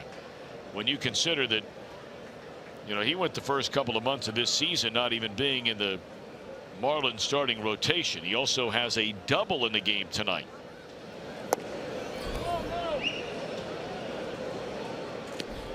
I'll tell you, he's not getting squared around very quick. I mean, he thinks it's a little bit of a surprise attack by putting a bunt down right here, and he just has not been able to get the bunt into position.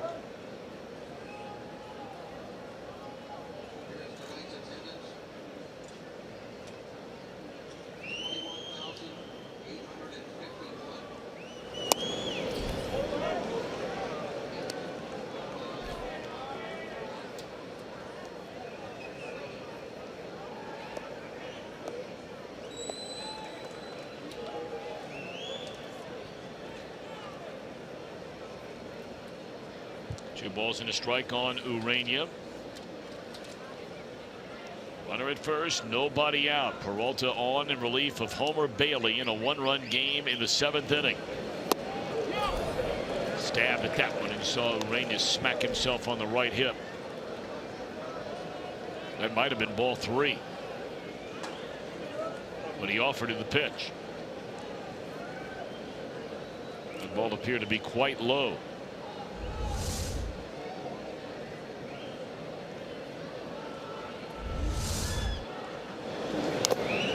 And he strikes out, fouling it off. So you'll take that.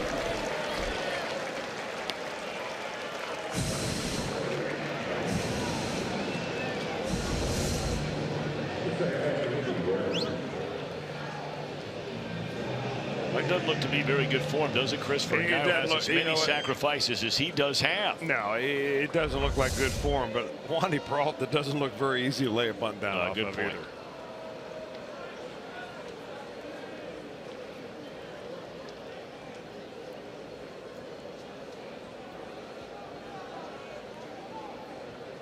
Now back to the top of the order in D. Gordon.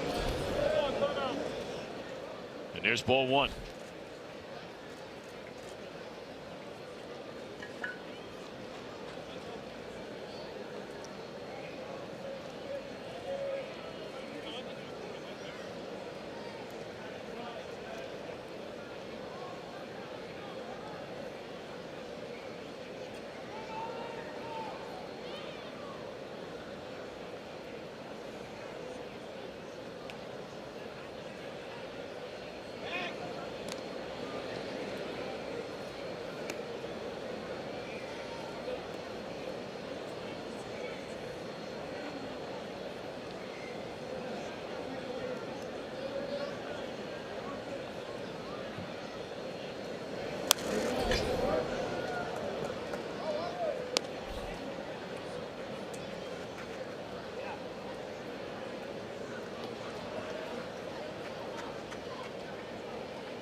The right side. There's one. No, it's thrown into left field.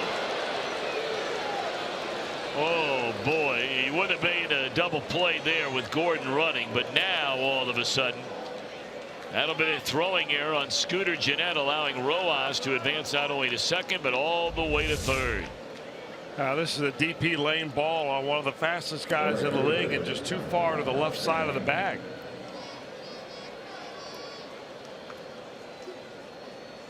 Looks like Scooter squared himself up nice. He got his feet set.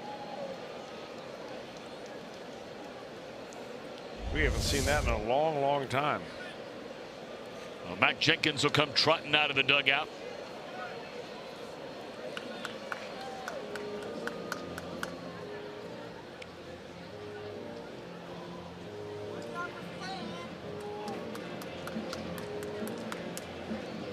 What do you think Matt Jenkins is saying right now to Wandy Peralta? I think he's going to give him a little boost of confidence here against Giancarlo Stanton. I mean, the natural instinct for Wandy Peralta when you see Stan is try to throw harder than you actually normally do, to hump up on him a little bit. Same with your breaking ball.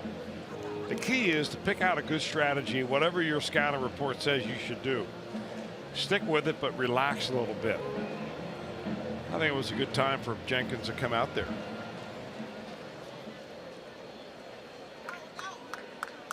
Well, now Matt going to start to pace around in that dugout. That's what pitching coaches do, don't they?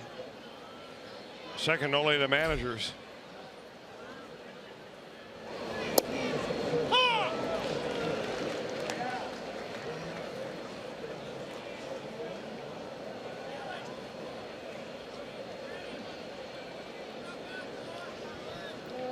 Runners on the corners in a one-run game. Peralta ahead 0-1. Missed with a fastball at 97, down and in.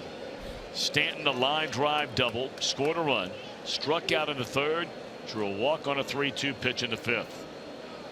Bailey just blew him away with a fastball in the third and tried to retire him in the fifth on a fastball, but missed. Peralta coming right after Stanton, hard and in. It's 2 balls and a strike. Wandy talking to himself out there. You probably did that a time or two, didn't you? Oh, absolutely. I still do. I've noticed.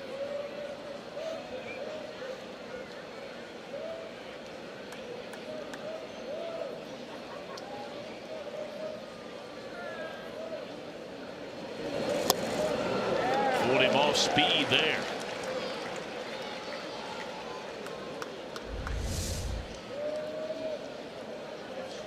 Boy, that's a nasty looking pitch.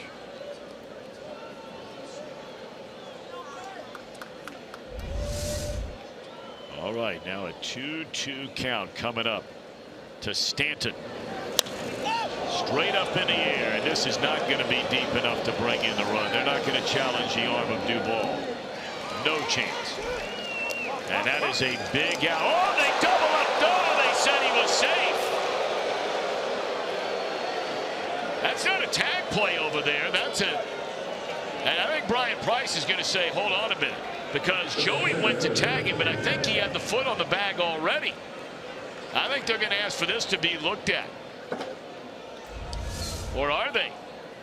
You be the judge. Apparently the Reds are not going to look at it. No, he was not on the bag. Oh, the foot wasn't on the bag. They'd have had him.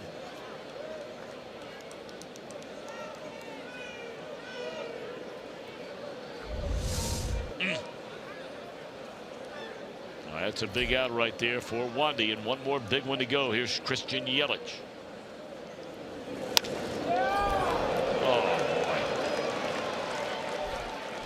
Just a little flare into left field. A 2-out single by Yelich will make it a 2-run lead. That's good hitting right there by Yelich. The air comes back to haunt the Reds in this inning. It's good hitting because you put the bat on the ball. You get a first pitch fastball from a left-handed pitcher, a good one, and that's the one you're going to go after.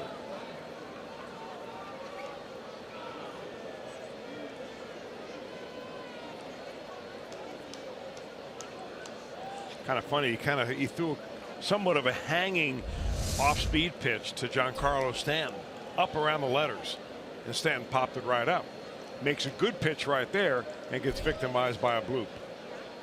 So now the batter is Ozuna. Look out. Get out of the way of that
second base.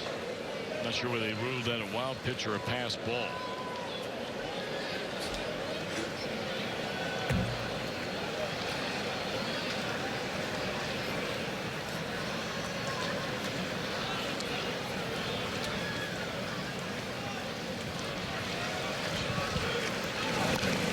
And Scott Scheffler swings and fouls it back out of play.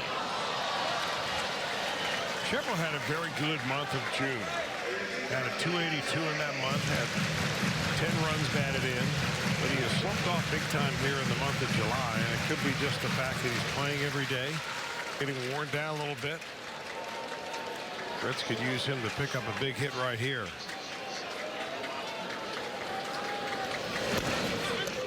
Oh, that is one close pitch right there, and Urena wanted it, didn't get it on 2-2.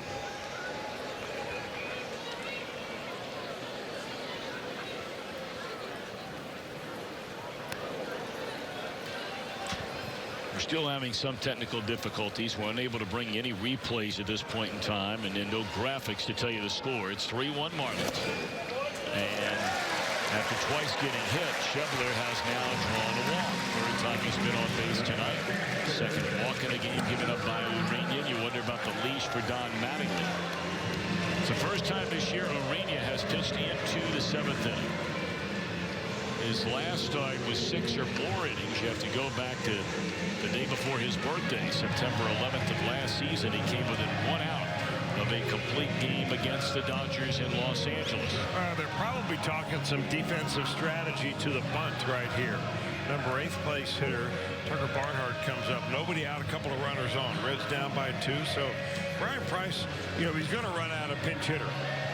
Definitely for the pitcher coming up next. That is Arizmendi Alcantara in the on-deck circle, but meanwhile Don Mattingly is probably going to make a pitching change of his own. Yep, he is signaled for the right-hander in the bullpen. Urena pitched a mighty fine game here tonight. This might be the year that young man finds a way to put it all together. Last couple of years he struggled at the big league level, but this year he's pitching well. Jose Urena. This will be our Skyline Chili call to the bullpen. We're back in a moment.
Trailing 3-1, batting in the bottom of the 7th. Over the last 5 years, not only has Junichi Tazawa been durable, he's been very, very good. Did not start off so well this year. His first as a Marlin. But it's not always who, but sometimes when. He has worked 9 consecutive scoreless outings over 8 appearances. here in the month of July.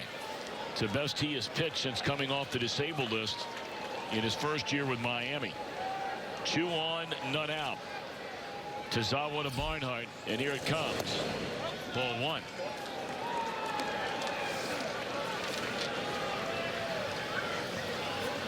Tucker Barnhart leads this team, and I'm talking about pitchers, I'm talking about everybody. He has the most sacrifices of anybody on the team. He has 4 of them.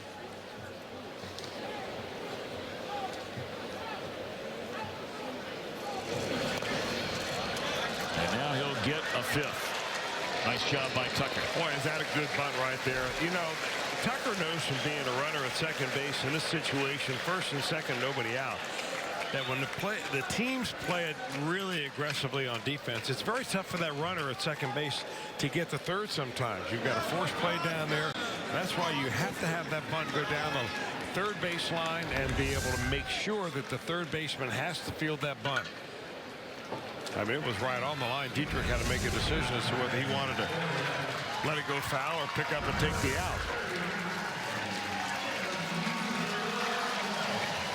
So good job by Barnhart. All right, so now Devin Mesoraco will come up and bat for Peralta, who gives up an unearned run in his only inning of work. He allowed 2 hits. Struck out 2, did not walk a batter. So here's Mesoraco. Just came off the disabled list day before yesterday. Did not start his first game back. Was in the starting lineup yesterday. He's 1 of 5 since coming off the DL with a strained left shoulder. He came up with the bases loaded yesterday, and the Reds had a chance to really take charge of that game against Arizona. And he popped up with the bases loaded, as the Reds did not score after loading the bases with nobody out. They had Mesoraco pop up, Schebler strike out, Peraza pop up to end the inning.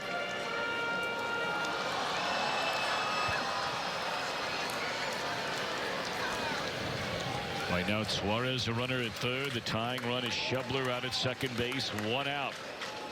Tazawa in relief of Urena.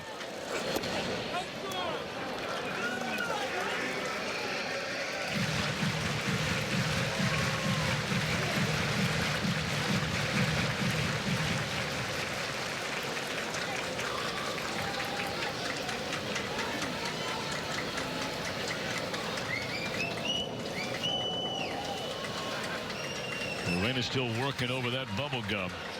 And here's a 2-1 pitch. Pulled him badly. This guy's pitched in nearly 300 games over the last 5 years in Boston.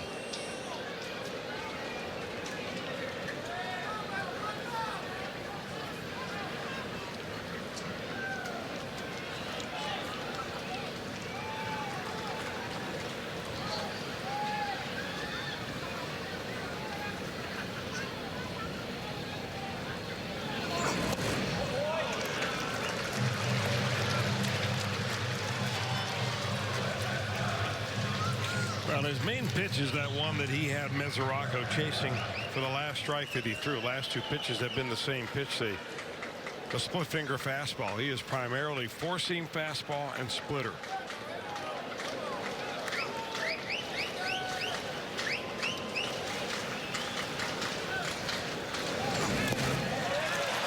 And Tazawa walks a pinch hitter Mesoraco to load the bases for Billy Hamilton.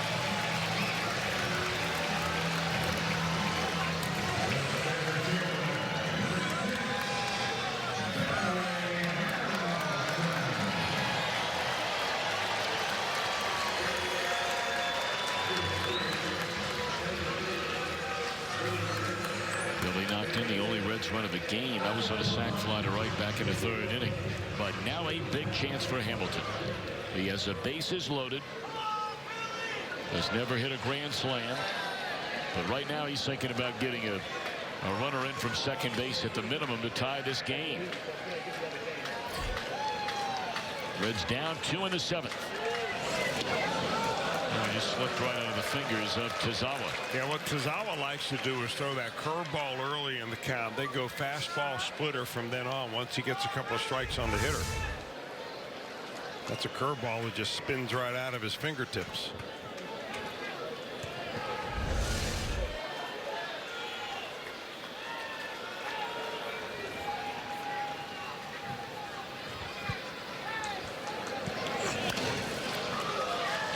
Fastball is fouled away by Hamilton. 1 ball and 1 strike to Billy.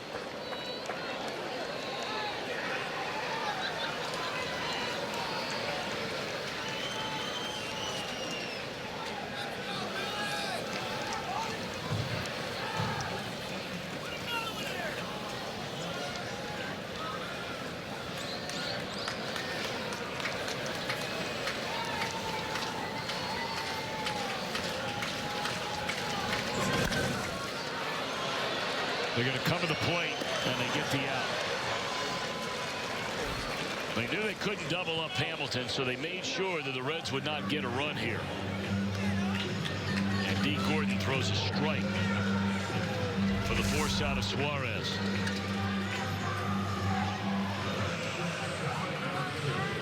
Any other player in the Reds lineup, and they're trying to turn 2 here, but not Hamilton. Well, once you commit to bringing the infield in, you really eliminate a chance for a double play going through the second base bag, unless the runner runs right into the fielder second baseman there. You've got to come to the plate. They didn't think they were going to get Billy Hamilton on a double play anyway. That's why they decided to bring him in the first place. All right, now Cozart. How many big hits has this guy had so far this year? And the Reds are looking for another one.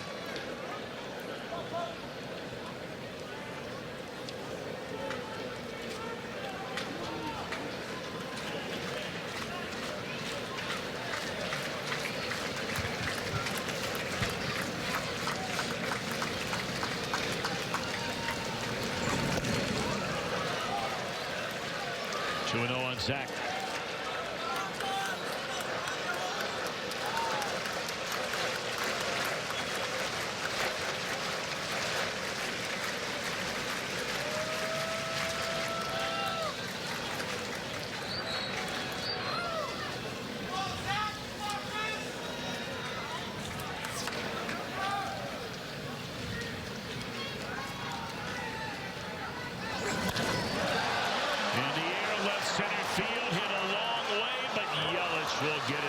At the track, and the inning is over. The Reds leave them loaded. Oh boy, so close.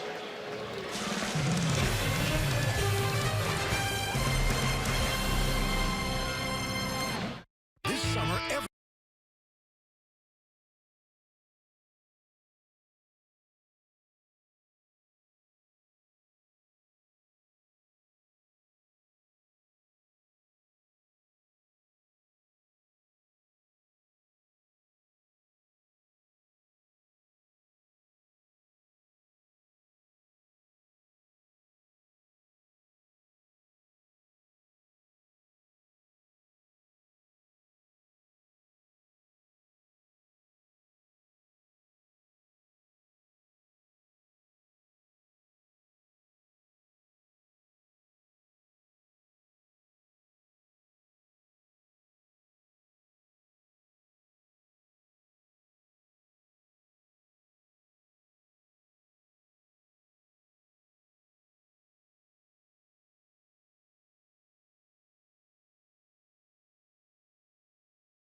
And the first 20,000 fans through the gates will receive a batting practice pullover thanks to Fox Sports Ohio.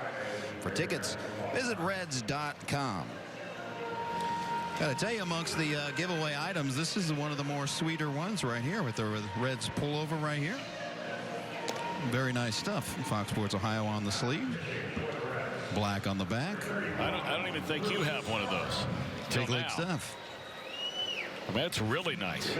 So that's big league. Where would you wear that? I mean, you know, that's kind of like a zip up, but it's short sleeve. Yeah, maybe golfing. Chris Welsh could wear this on the golf course. I think it's pretty nice. Yeah. So come on out. We'd love to see you tomorrow night. Love to see you. And don't forget tomorrow night, if you can't come with us, Jim Day and Joey Votto have put together a big surprise for us. If you weren't with us earlier, the two were talking about it during the game down there. It's great stuff. Drew Storen now takes over on the mound, following Homer Bailey and Wandy Peralta. Of course, the Marlins through the years have seen a lot of Drew Storen. All those seasons he spent pitching for the Washington Nationals.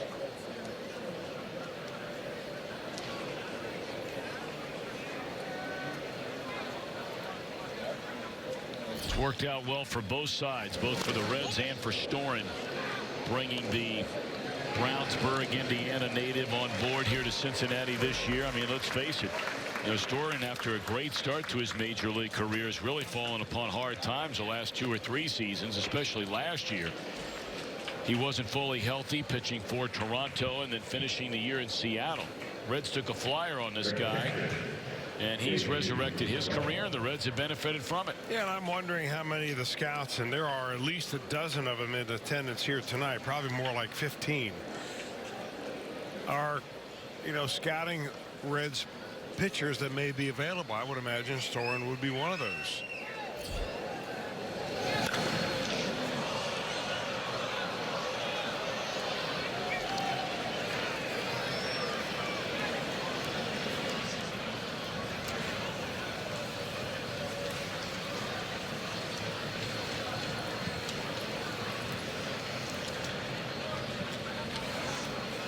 Muto tonight, 1 of 3, singled his last time up in the 6th. We are in the 8th inning. Reds missed a big chance there in the 7th. 2 on, none out, and then runners at 2nd and 3rd with 1 out. Bases loaded and 1 out. Could not score a run. 2 down in the inning.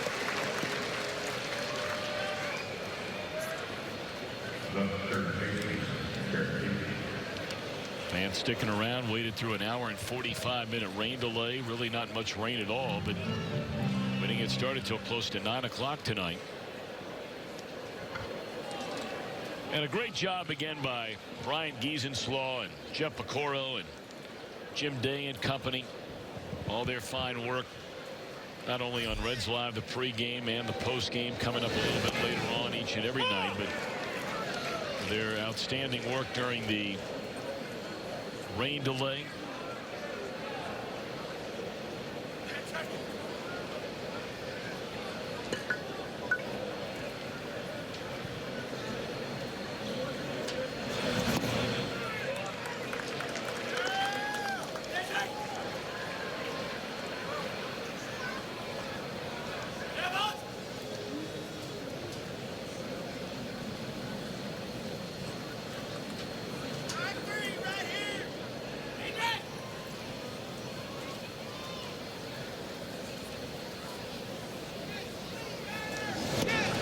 Him out. Excellent inning of work by Drew Storen. Part of the order coming up. Votto, Duvall, Scooter when we come back. Get half off.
Late into the evening, as I have the post-game show brought to you by Performance Kings Honda.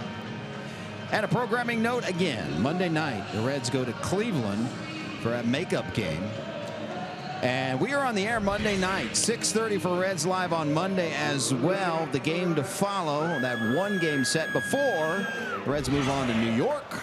Then they'll repay the visit by Miami and then Pittsburgh. So a 4-city road trip. But once again, we are on the air Monday night for that makeup game. All right, Jim Day. Thank you very much. Kyle Bearclaw takes over on the mound, and yes, that's how you pronounce his name, like a bear's claw. Bearclaw.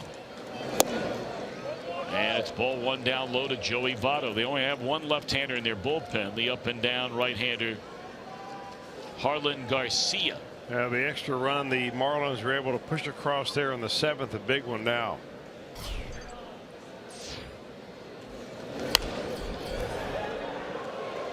Well, clearly the Marlins have come to town with the idea and the game plan of coming hard in on Votto. I think that's the game plan for just about every team out there, but it's we've said it many times, that is a very difficult pitch to get in there. And every once in a while Votto will look for it and turn on it. Had a pitch there.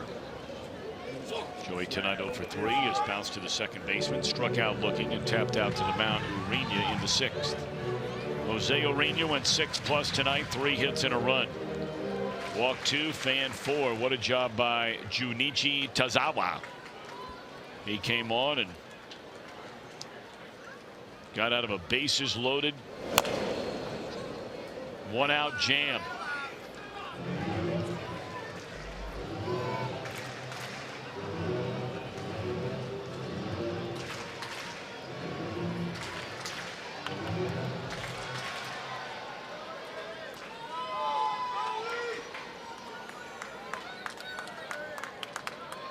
Well, we've seen Votto choke up a lot. I don't know if I've ever seen him choke up more than that. Didn't matter.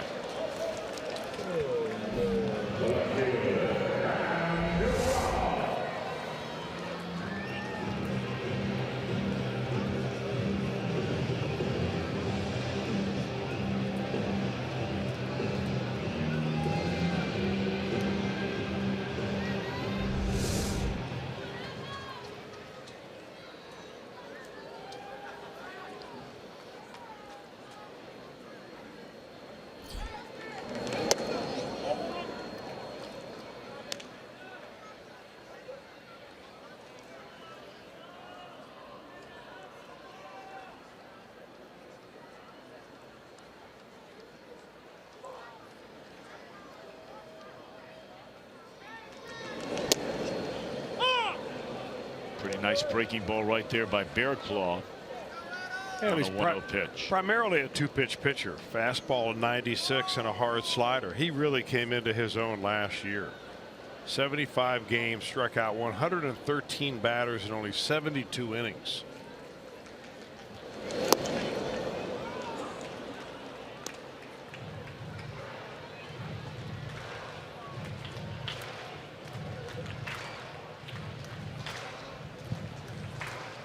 Last year, the year that he had in those 72 innings, he gave up 1 home run all year long. This year, he's still been pretty stingy. He's only given up 3. Back-to-back strikeouts.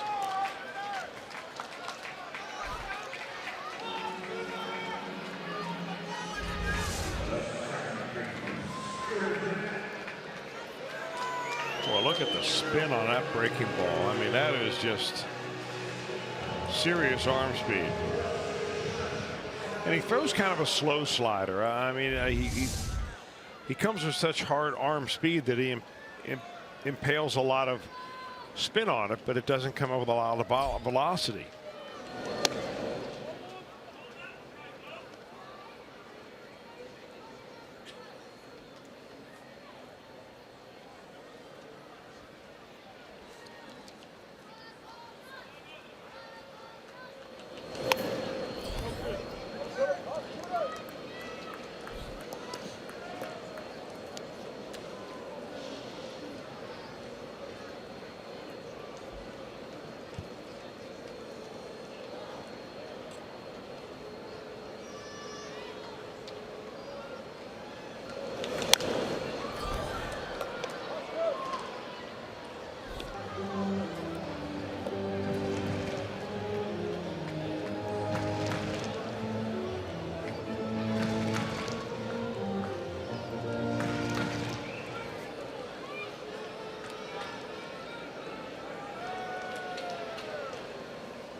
Fastball up and away, and it's 3 balls and a strike to Scooter Gennett.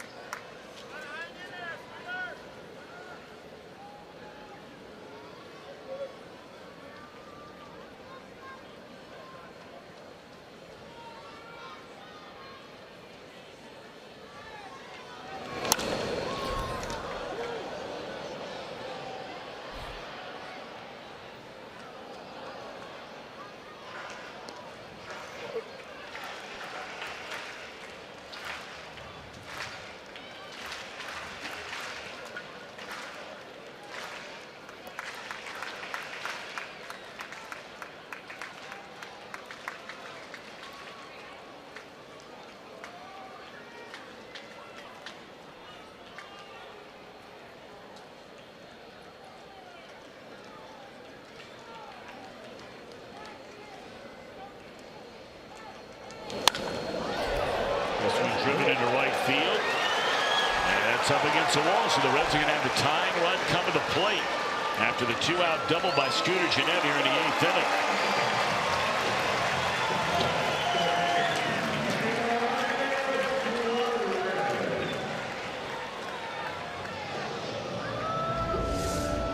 Now the Reds' 4th hit of the night, make it the 3rd hit of the night for the Reds.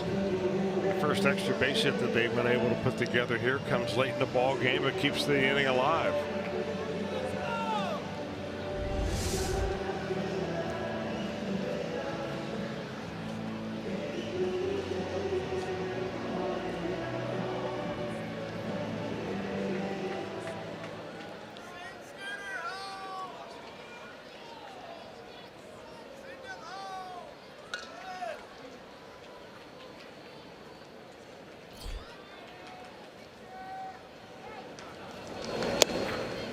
Eugenio Suarez had a pair of home runs here yesterday. He has 15 overall on the season, and a long one right now would tie this baby up.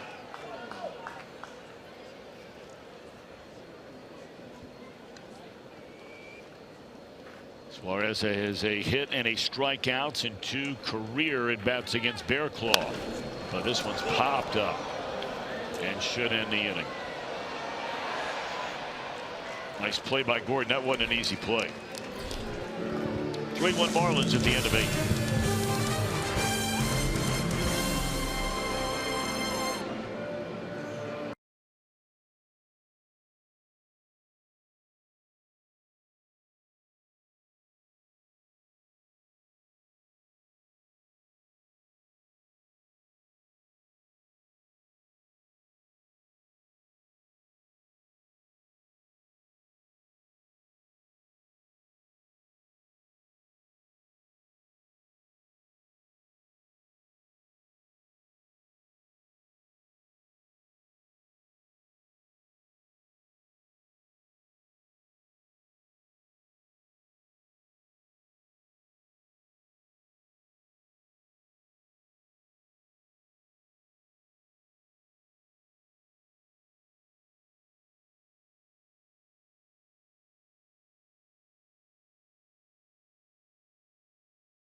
Brought to you by Kroger. Stop by your neighborhood Kroger to save big store-wide. Great food, low prices at Kroger. By Cincinnati USA Regional Tourism Network. Stay close to CincinnatiUSA.com. And by Toyota. For over 30 offers, visit buyatoyota.com. Toyota, let's go places. Beautifully done. Thank you, partner. And here I thought it was just another one of those times I was talking to myself. Boy, you did a great job on that. A little pressure on that kind of thing. Oh, yeah. Thank you. Blake Wood takes the mound here in the top of the 9th inning, trying to keep that score just the way it is at Marlins 3, Reds 1. All right, the Reds have they've really had good relief work tonight. I mean, Peralta was charged with a run, but that should never have happened. It was an error which led to an unearned run. This should, by all accounts, be a 2-1 game here going to the 9th inning. But it's not. It's 3-1. And give credit where credit is due on the mound for the Marlins tonight. I mean, the trio of Urena, Tazawa, and Bearclaw have been mighty, mighty good. The Reds only have a total of 4 hits in this game tonight.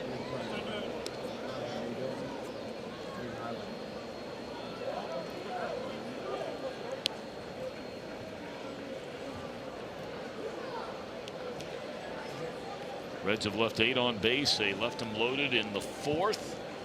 And the inning that really, you look back and you think, what if was a 7th? That's a fair ball. And Votto's going to.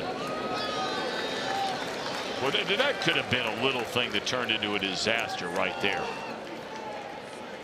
The runner was not running, and Votto decided to flip the ball to the covering pitcher when he really didn't have to. And Wood caught this ball barehanded, and that thing was a fraction away from ending up in the dugout. Nice play by Wood. Yes, very nice play by Wood. Great pitch first. I mean, that's one of those excuse me jam shots. But the play at the very end of this here is where what you're talking about, Tom.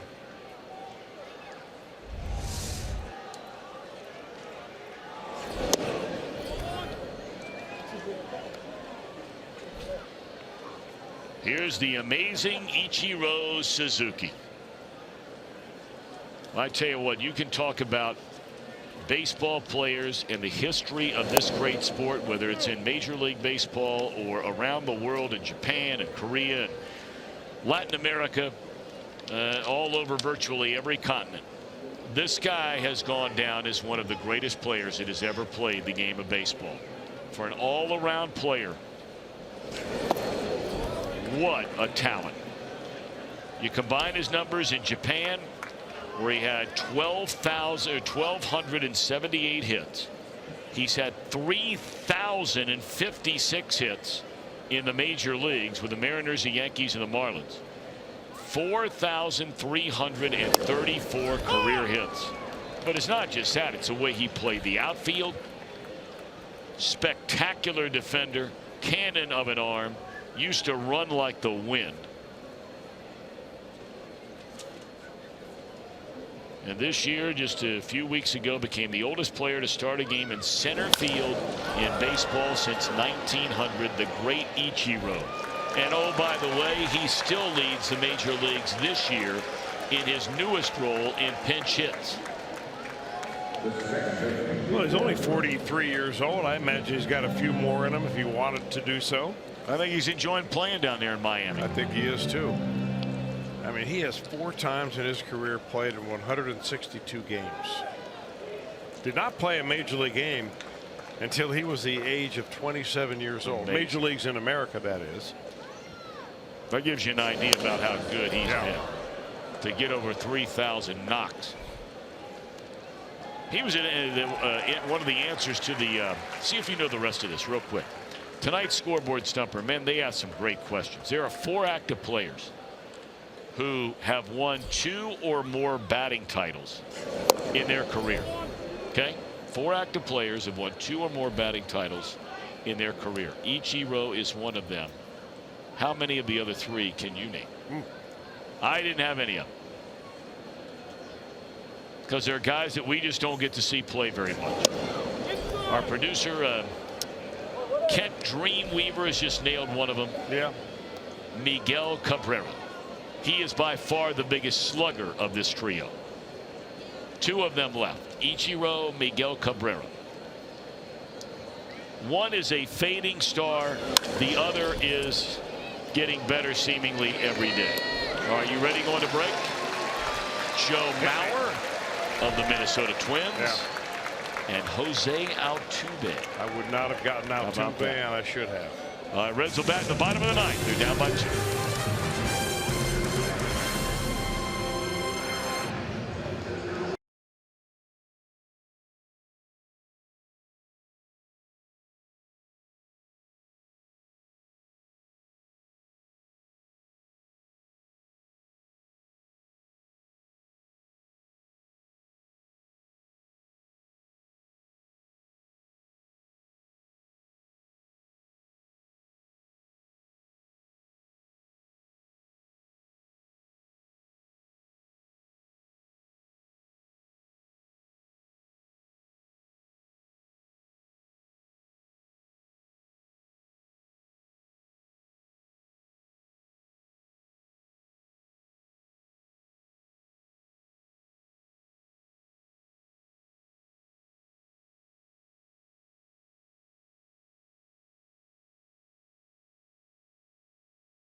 Miller Lite came in the 6th inning.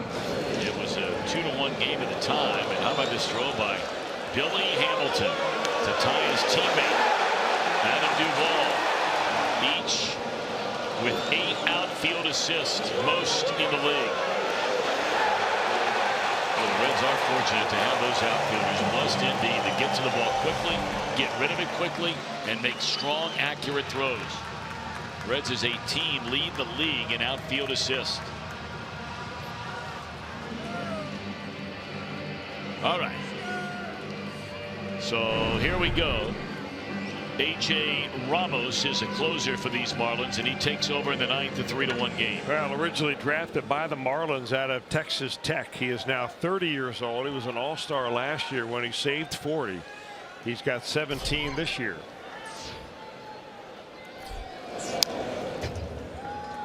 Well, here you have 2 teams that by and large have hit the ball very well this season. We talked about that before the game.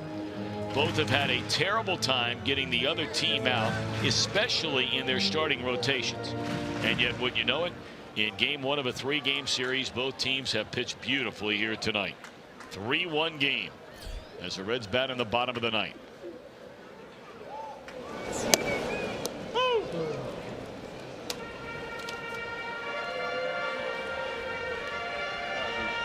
I tell you, we don't see guys very much, especially teams out of your division, but that Urania was very impressive tonight. Jose Urania. I think every pitcher that the Marlins have brought in was pretty impressive tonight. Yeah. And that was one of the reasons why the Marlins were able to trade one of their setup guys. They were in their first day without David Phelps, former Yankee. They traded him to the Mariners earlier today.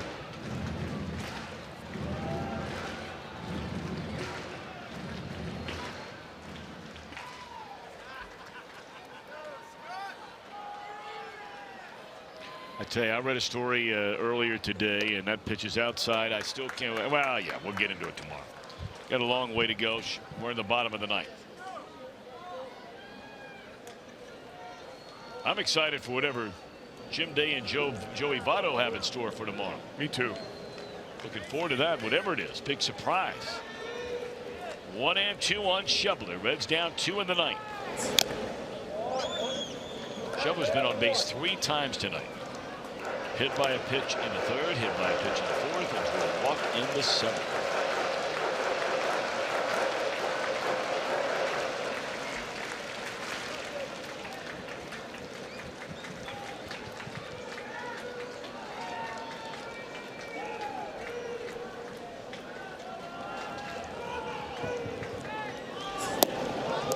Biggest at bats in this game for the Reds. They had the bases loaded with 2 outs in the 4th.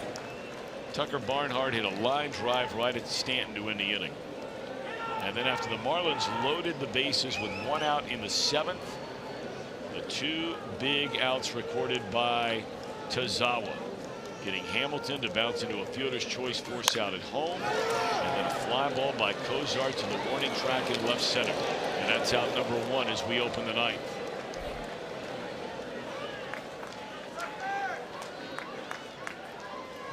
Check out the new Game of Thrones themed ticket package for as low as $25. You get a Reds ticket and a limited edition Game of Thrones bobblehead.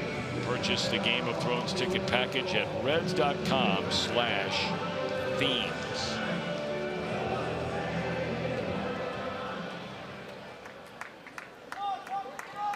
Now Tucker Barnhart. 1 hit and 2 at bats, put down a sacrifice with 2-1 and nobody out in the 7th.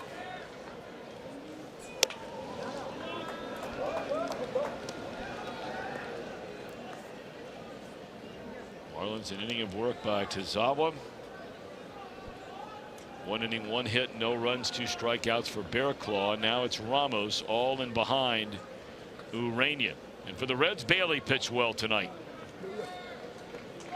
He'd had the 2 bad starts to come back off the DL, 2 solid starts after that, and then kicked around like everybody else was, quite frankly, against Washington. But Homer Bailey threw the ball very well here tonight. 6 innings, allowed 2 runs. I know you like his outing, Chris. Well, I like the way he came back. It started out bad, and so he was a victim of some bad luck, but he got good defense behind him for the most part. They turned some double plays for him. One defensive faux pas ended up with an unearned run, but that was in Peralta's inning. You've been talking about Bailey for a while, coming back off the DL and figuring it takes some time. Bailey's a guy that you shouldn't have to worry about. I mean, you're experimenting with a lot of other young pitchers.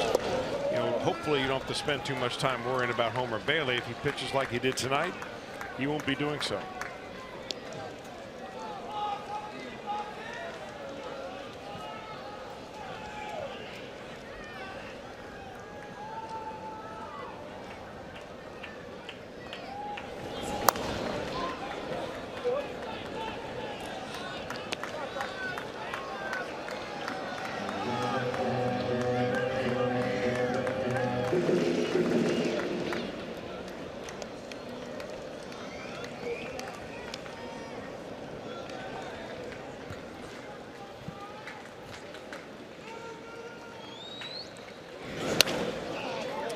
Hook to the right side, and this will be the second out. The Reds are now their final out of the game, and will send up a pinch hitter, Arismendi Alcantara. Got to find a way to get Cozart at the minimum to the plate here in the ninth.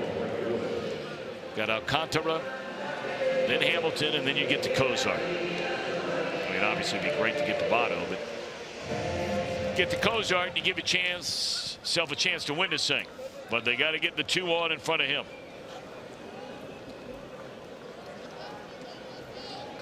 Pirates are blasting Colorado. All of a sudden the Pirates have awoken from the near dead. They're trying to win their 6th straight game, and if they win that game tonight, the Pirates would be 1 game over 500. They would be 2 games out of first place. Now the Pirates have 3 scouts here tonight.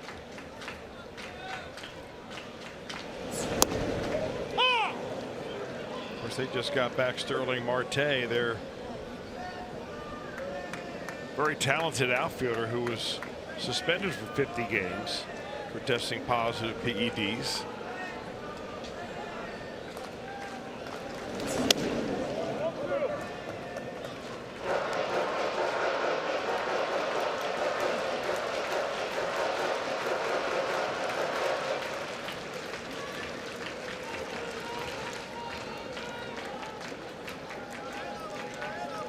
And 1 on Alcantara.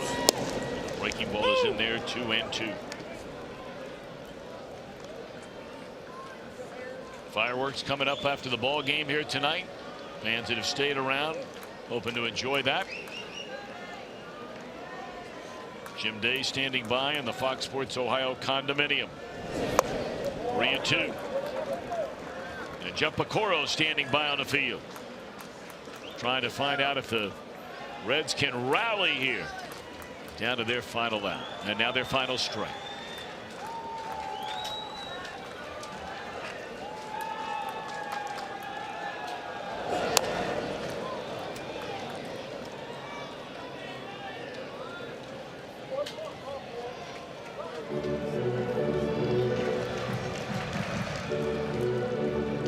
Arismendi Alcantara just sees, I mean, he sees about as much playing time as Stuart Turner. Alcantara, he has 6 pinch hits. He has not started a game since June the 29th. Wow. Here's a 3-2 pitch. And a tapper to the right side. 3 ground balls to the second baseman for Ramos to get his 18th save. Marlins win the opening game of this series. A final count of 3-1. Urania comes away the winner with Ramos a save and Bailey the tough luck loser. 3-1 our final. Reds Live is right around the corner. I got a record. I got a record.